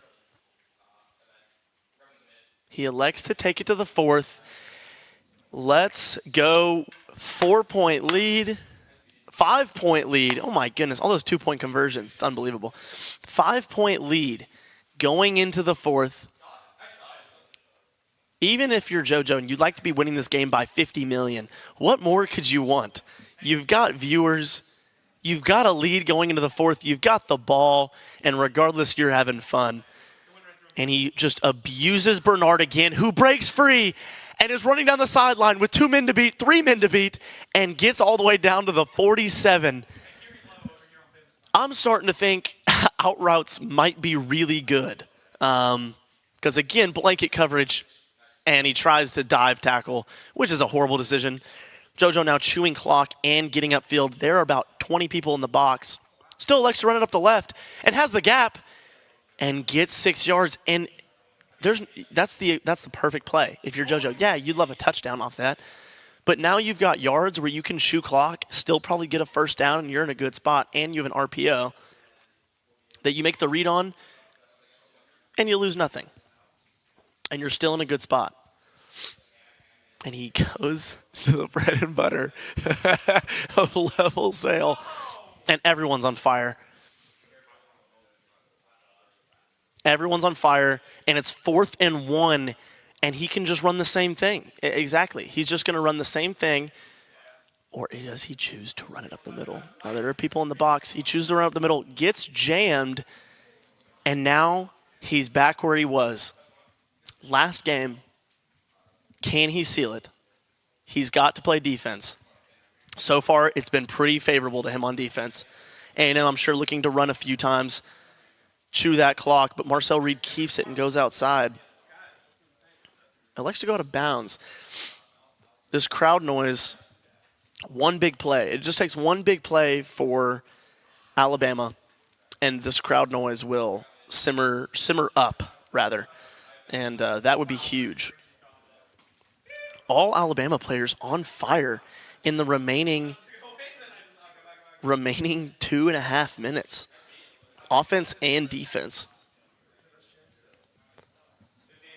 2nd and 1 is where he was last game. He was able to get the stop. Runs the RPO and overthrows it, and now he's in 3rd and 2. And JoJo has a huge opportunity to get a stop. You know this is 4th down territory. You know you can bring pressure. You have a one-man up. You just have to play defense on the receivers. That's all.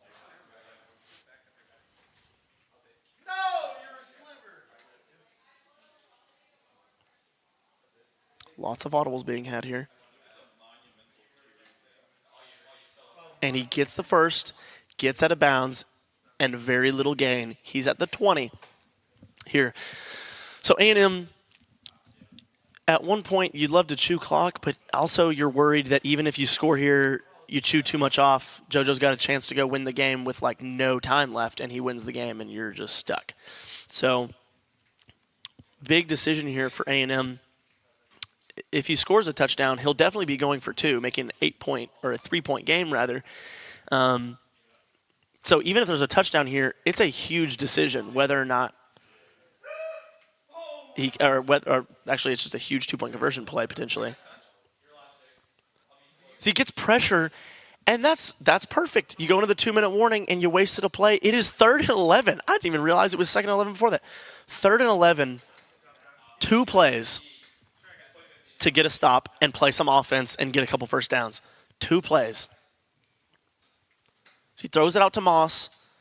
He's able to beat him around the edge to get the first. Still has not scored a touchdown. And both teams still have 3 timeouts.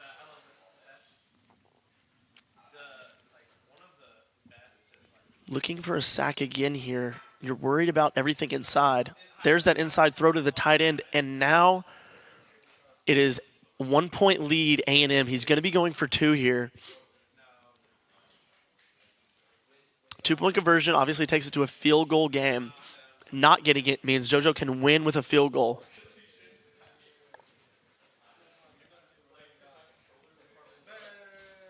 You're worried about the Marcel scramble, but he throws the quick speed out to number 1 again. And is a 3-point game. JoJo has the ball with 3 timeouts. What can he do here? What can he make happen?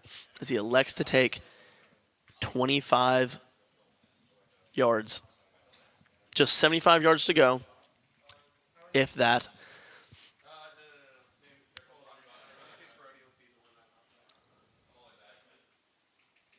Big Body Kawa letting us know, big time drive, let's get it. I'm with you, Big Body Kawa.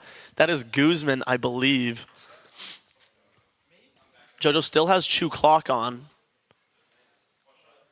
Choosing to run it with Simpson, trying to get the first, slides. He still has chew clock on. And elects to go no huddle.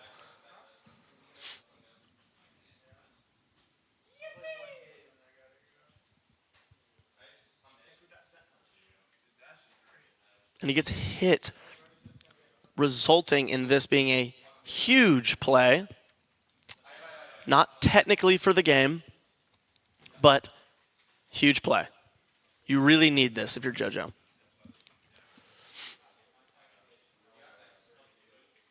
Gets hit and he catches it anyways while getting held across the middle of the field. That's a first down, JoJo, and he is still driving with Bernard getting pressed on the left. Safety was over to the left.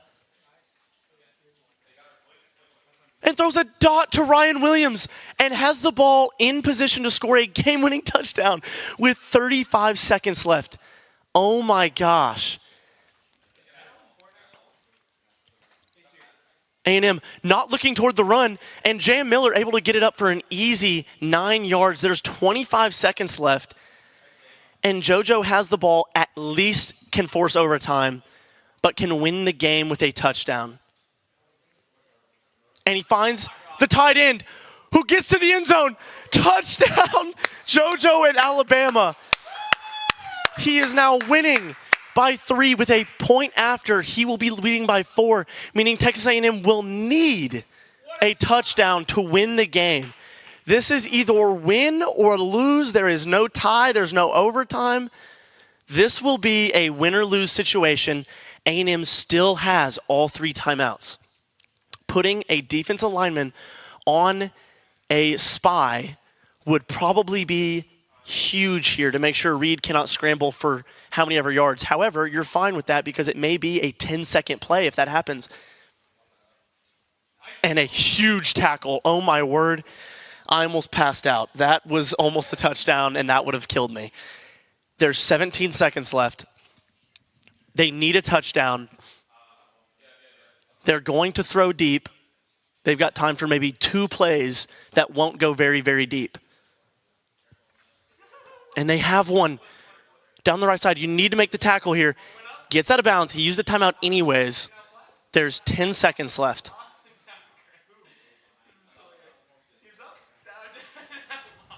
Elects wisely to go. Can drop all the way back with that guarding the running back if he wants to. It's a Texas route for the running back. Gets it out wide. And with 6 seconds left, this is realistically 1, maybe 2 plays to the end zone. He can use a defensive lineman to drop back into coverage. 6 seconds left for the win. This is the last play. It's intercepted! It's intercepted in the end zone, and JoJo's going to win the game. 38-34. JoJo advances to the next round, which will be played very shortly. Let's hear it for JoJo and Alabama. Oh, my word. Well played by Bethel College. That was the best game I have ever seen in my entire life. I thought he had the out route with the tight end. I thought it was going to be a last-second touchdown for the win. But JoJo gets his 3rd, maybe 4th pick of the game to win it. Thank you for tuning in. Yes, let's go, Williams. Let's go, Big Body Kawa. Oh, my word. When do we play again? Does he play again shortly? He plays very soon. He's in the next round, and he's playing within the next, 10 minutes. Stay tuned. We are advancing to the next round. Let's hear it in chat. Let's hear it in person for JoJo. We'll be right back.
All right, and we are back to those that are still with us. We are starting this next round. JoJo is Ohio State. He's playing against the Georgia Bulldogs. This one game will be played tonight. So this is the next round of the playoffs, technically. This is round 2. But they will be playing game 1 tonight, and game 2, and of course potentially game 3, will be played tomorrow at 2:45 in the afternoon. So no matter what happens here, he's still playing tomorrow, just at 2:45. So if you want, we encourage you, show up tomorrow and continue sporting. But for now, we've got game 1 of the second round, and Peoples is going for a touchdown on the first play of the game. That is how you look to start the second round. Wow. That is incredible.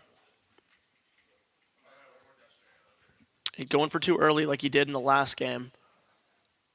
And finds open Jeremiah Broken Smith. That is going to be amazing. Both teams using a little bit different than what we were used to last game.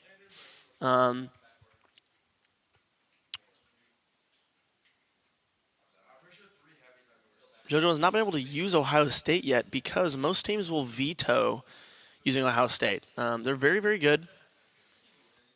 And most people veto that, but he did not veto Ohio State. I believe he vetoed Alabama.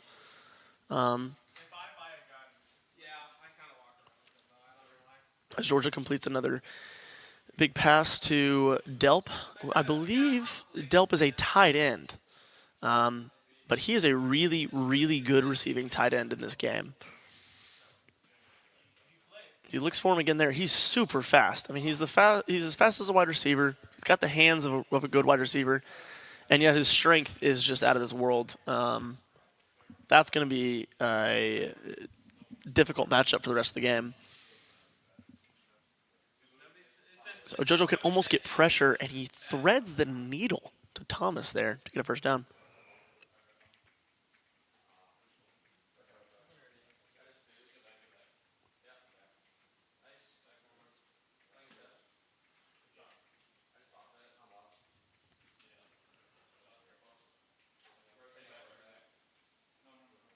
Well played by JoJo. Keep him into a 2nd and 4 position.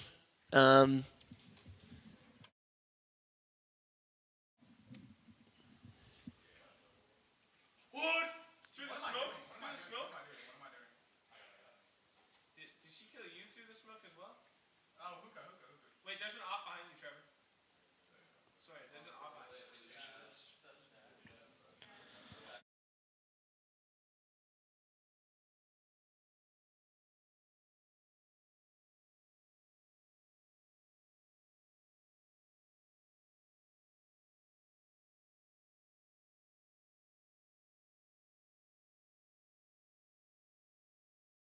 Okay.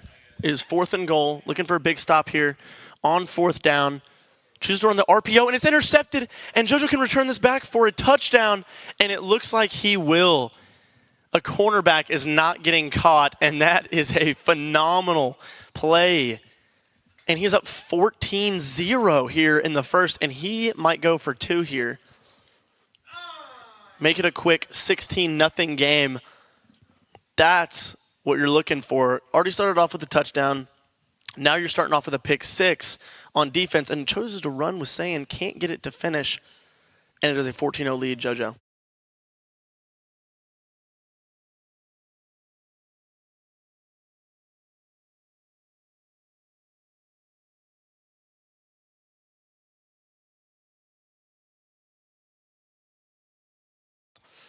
Good thing to contain, only do a 35-yard return there.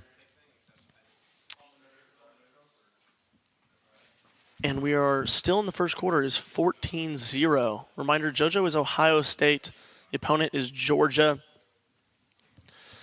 JoJo the last 3 games of the last series, and now this game appeared to be shutting down the run game pretty well. Again, there's Delp on the left that he's looking for, and he's looking for these quick wide receivers across the middle. These might be the ugliest Georgia jerseys I've ever seen. The single black with the gray pants and red helmet. My eyes are bleeding. Please make it stop. And he appears to be chewing clock as well. And there's Delp, another big grab and broken tackle. And that's what you're going to see a lot of this game for Georgia. There's going to be a lot of broken tackles. They're very physical receivers. And it appears as if this user really, really enjoys throwing these short crossers across the middle. Meaning man could be a lot more viable than zone. But there's another crosser to Delp. Delp might break a tackle, and he spin moves as a tight end past two. And that looks like it's going to be for the entire game. It's going to be Delp doing his thing. If JoJo can find a way to shut it down, that'd be huge. Both teams going for 2 on every touchdown so far, as it's almost intercepted. And JoJo has an 8-point lead. Getting in the head of his opponent, forcing him to go for 2 without even trying. Just because he went for 2, now the other opponent feels like he needs to.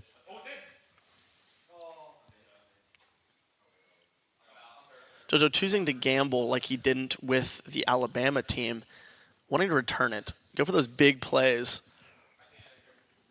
Again, he's playing at Georgia, so the stadium pulse, how cold his players are, that's going to come in effect here with the crowd noise. But there he knocks off a good 3-yard gain. And that is only the second play of offense that JoJo's had this game. And yet he's up 14-6.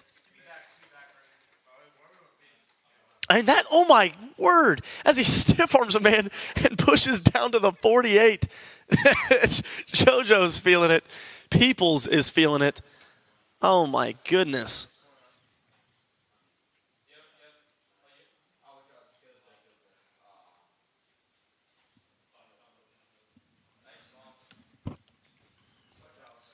JoJo going back to the pass game here. It might be the first pass thrown.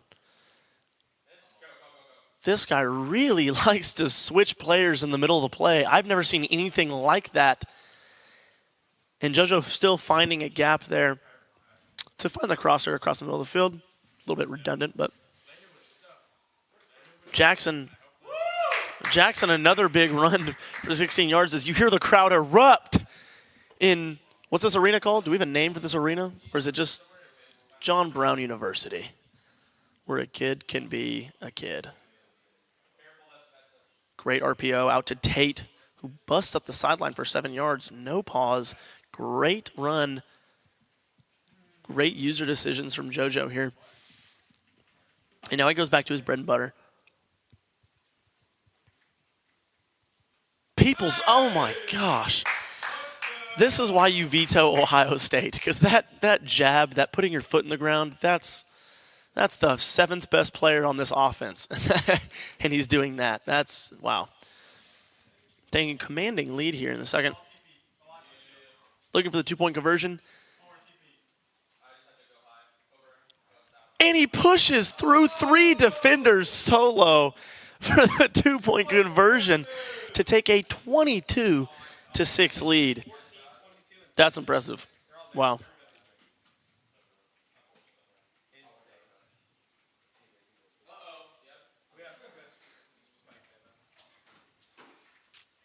JoJo commanding that the arena stand up. Can the arena stand up? Give us some energy. You can see the energy behind JoJo. That is all the energy we have left after playing 2 hours of a 3-game series. As John Sims hypes up the crowd. Stockton fake rolling up in the pocket and still finding the 4th crosser in the middle of the field there. Wondering if JoJo will elect to go to potentially a cover 2 look. Wow, phenomenal defense down to get that in the flat and not allow him to turn upfield with a catch. We almost wonder if JoJo is going to keep running man, go away from the cover 3, cover 4, or just stick with man, maybe cover 2 zone, to watch everything across the middle of the field. Because that is a terribly led ball, and that is why user matters, and it's not just about the team. 3rd and 10 here. I'm going to guess this is a 4th down regardless, and there's another tight end who I think has the same number as Delp. I could have sworn Delp was number 7 as well, which is a little confusing. Georgia getting some run game going, trying to mix it up.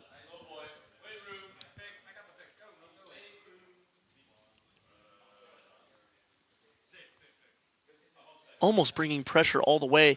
Can't get the tackle to fall. Can he stop him from getting in the end zone? He does. Now he's 1st and 5 at the goal line, but this is the spot where he was last time, and JoJo got the pick 6.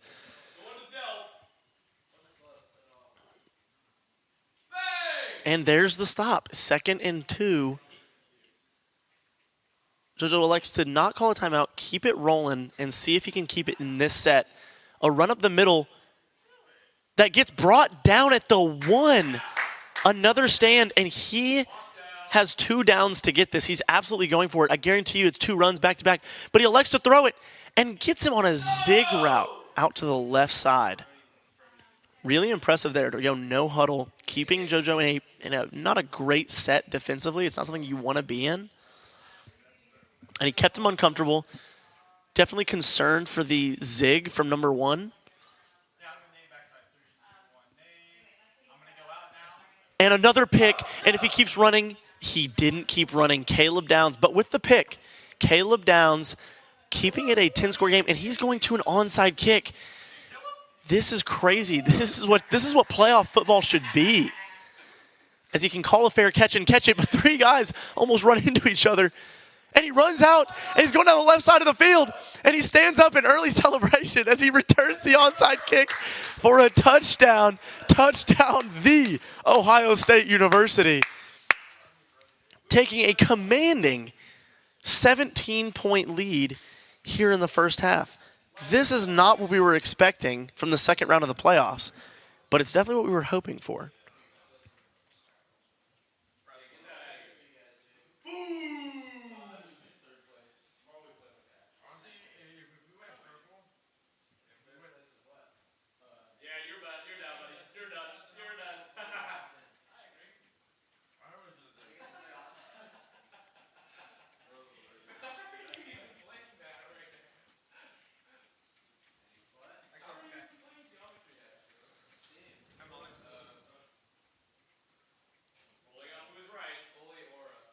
As he drops back into coverage, that's a D tackle, it looks like, or an edge rusher. It was number 97. I think it was an edge rusher dropping back into coverage. It was. And that's the kind of defensive specialist JoJo is, mixing up the defensive plays. First, he's bringing guys back into coverage, and then he elects to bring the pressure with number 97. We may get a second commentator here at halftime with the approval of some people, because I'm telling you, the energy in this arena is so much fun. That is number 7, Lucky number 7, again, with another big catch.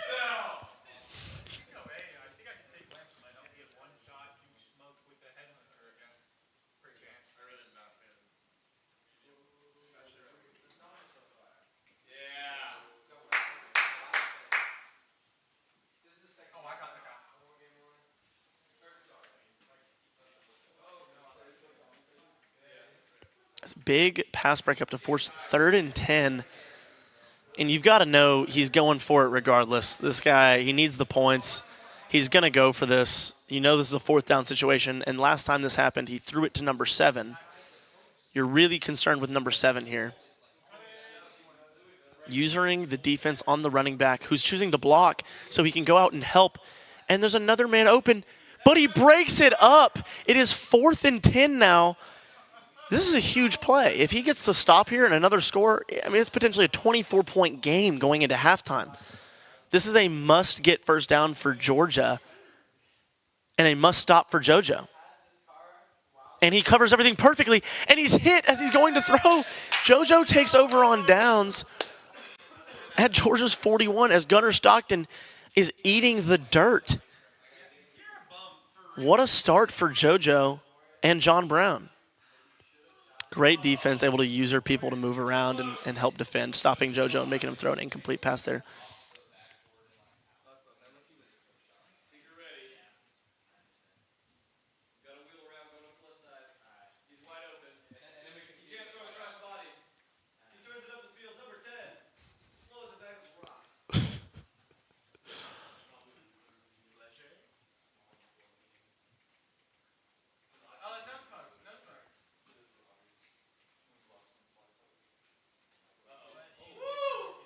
Nearly intercepted there.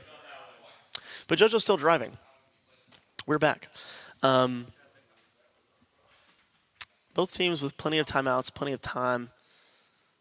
And that's a huge throw to Claire out there on the left. And he's broken tackles. And he's down at the 1, which is actually huge for JoJo. He can actually chew clock if he wants here. And if the other guy doesn't call a timeout, this is going to go down to about 30 seconds. Oh my gosh, this clock is down there. And he either gets a touchdown, and that's a touchdown for Thurman. And wow, he is now up currently, I believe, 23, and he's still going for 2. And that's what you love to see. He doesn't take his foot off the gas. All gas, no breaks. This would make it a guaranteed 4-score game. 4-score, and 7 years ago, he is intercepted, and he gets the tackle anyways to keep it to a 23-point game. The supporters here livid with that decision to go for it. Rather, the supporter rather livid.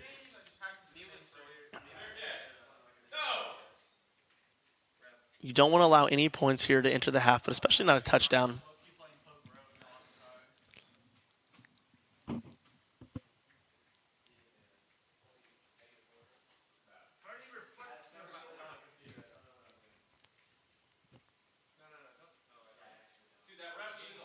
Thomas getting a big play up the field, and he is going to be in for a touchdown. But he's going to chew clock here just by running it out a little bit. But he's down at the 1. Bold decision. He wanted to waste too much clock, and that's what I talked about last series.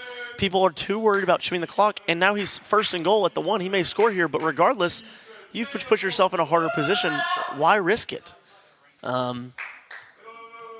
Choosing to run up the middle, and now he's stopped at the 3, and this is a difficult spot for Georgia.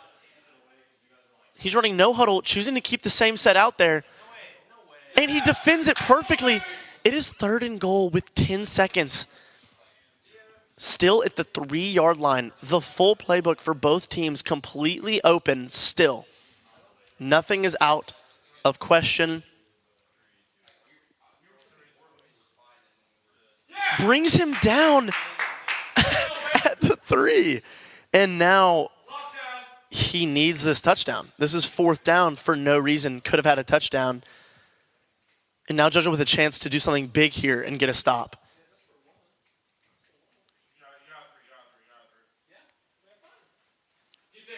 Throws it short, and it is caught for a touchdown despite high press coverage. Well driven by Georgia, I guess, shut the announcer up, run it out of bounds with 20 seconds left. That might be the move, and go for it in 4th. Still a 16-point game here. 2-score game. And if you're JoJo, you're just fine with that. You are just fine with that. You don't want to risk anything here. No quick turnover resulting in a pick 6 or a scoop and score. But you also want to give yourself a chance. Maybe get some points here like Georgia just got to close out the half.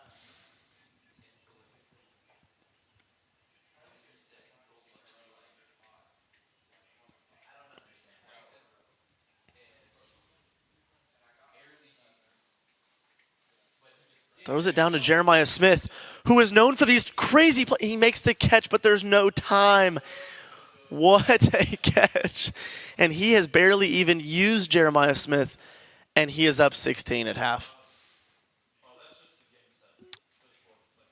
I believe Georgia will get ball to start the second half. I'm correct. Obviously, this is Georgia user. Good at offense, good at marching.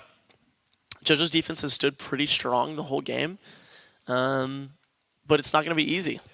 Up 16, giving himself every opportunity, and you just have to hope that he can hold on to that opportunity. Shockingly enough, he has only had the ball for 2.5 minutes of the first 10 minutes of the half, and yet he has 35 points. That's impressive. Fakes covering the zig route, and he just keeps finding those zones just past the flat. The flat covering the 5 yards from the line of scrimmage is not the move. They clearly are throwing it too deep for those flat covers. Can I co-cast? Of course. As we will receive a second commentator here, please welcome to the crew Mr. Caleb West. It is West, right? Yep. Caleb Hi. West. Welcome him. Thank you. Do we have possession right now or no? No, JoJo is Ohio State going against Georgia. So luckily he's winning by 16, but it's still a lot of time left in the game, and Georgia has ball. I see. He's got a good first down there. That's not good.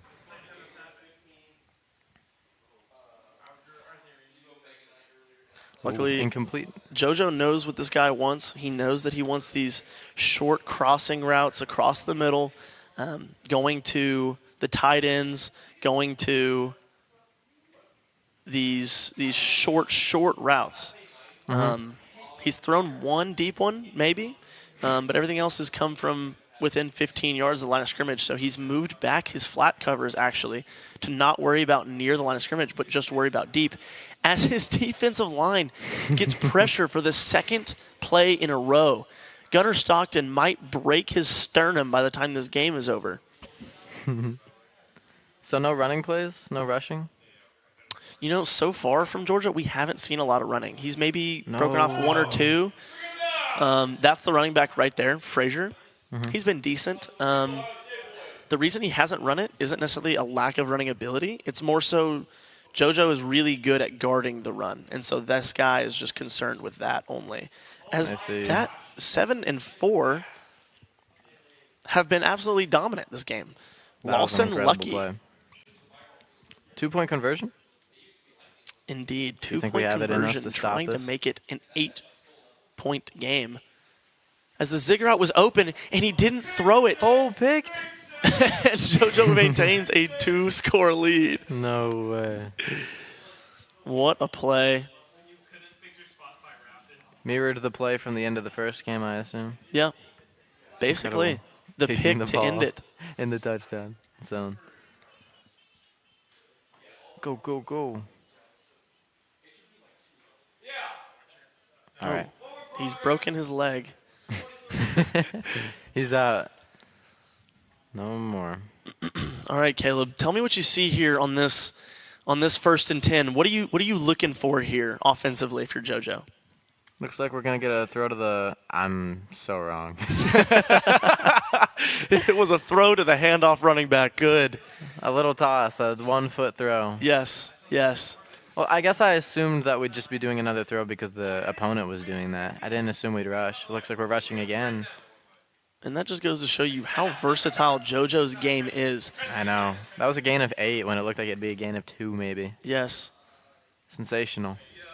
Did Absolutely. I see that he had to spam X to stay up a little longer? Yes. If you hold X, you're stiff arming, actually, and that's what it's going for. I see. Good first down there. As he just works his way down the field. If you'll notice, JoJo doesn't go for these big, 20-yard throws like Georgia was going for. He's all about delayed gratification, getting to the touchdown zone. Exactly, which if you're up by 10 points in the third quarter, It's good to keep going down infield so that the clock keeps running. Exactly. Till the 2-minute warning. Delayed gratification. He's saying stand up on your feet as he hypes up the singular crowd Oh, we're going for a long ball. Oh, that's not and long. throws the Texas route to the running back.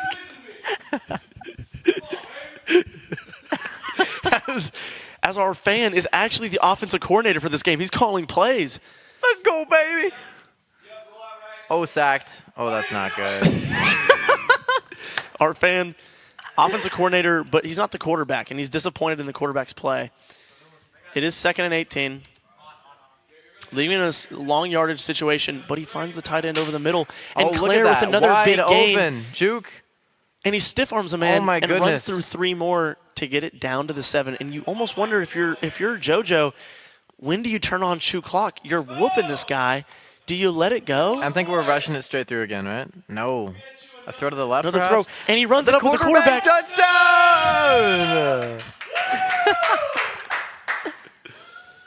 JoJo is and he conceded the game. He JoJo concedes. wins game JoJo. 1. Flip that and Takes it take for a the picture night. of it.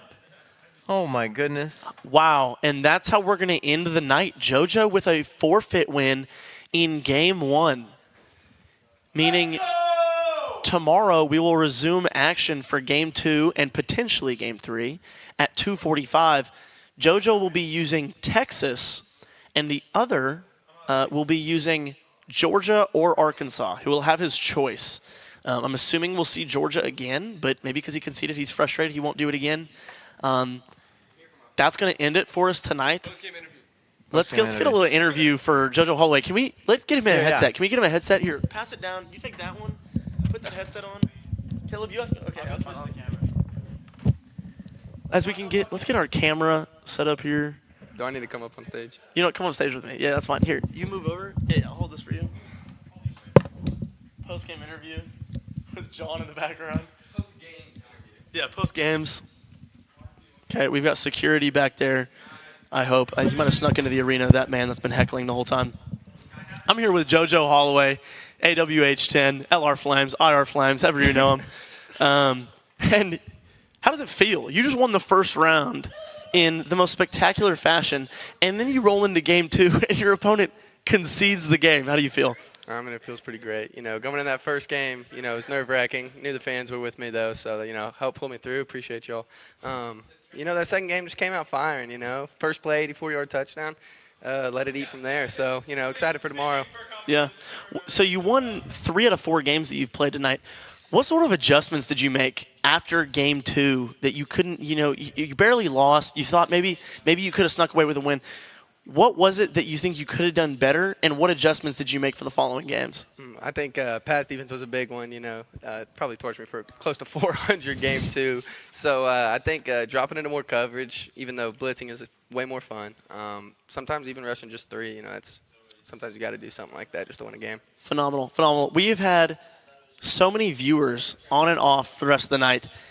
We can post this clip wherever. What's something you want to say to the fans? This is the first ever college football team we've ever had at John Brown University.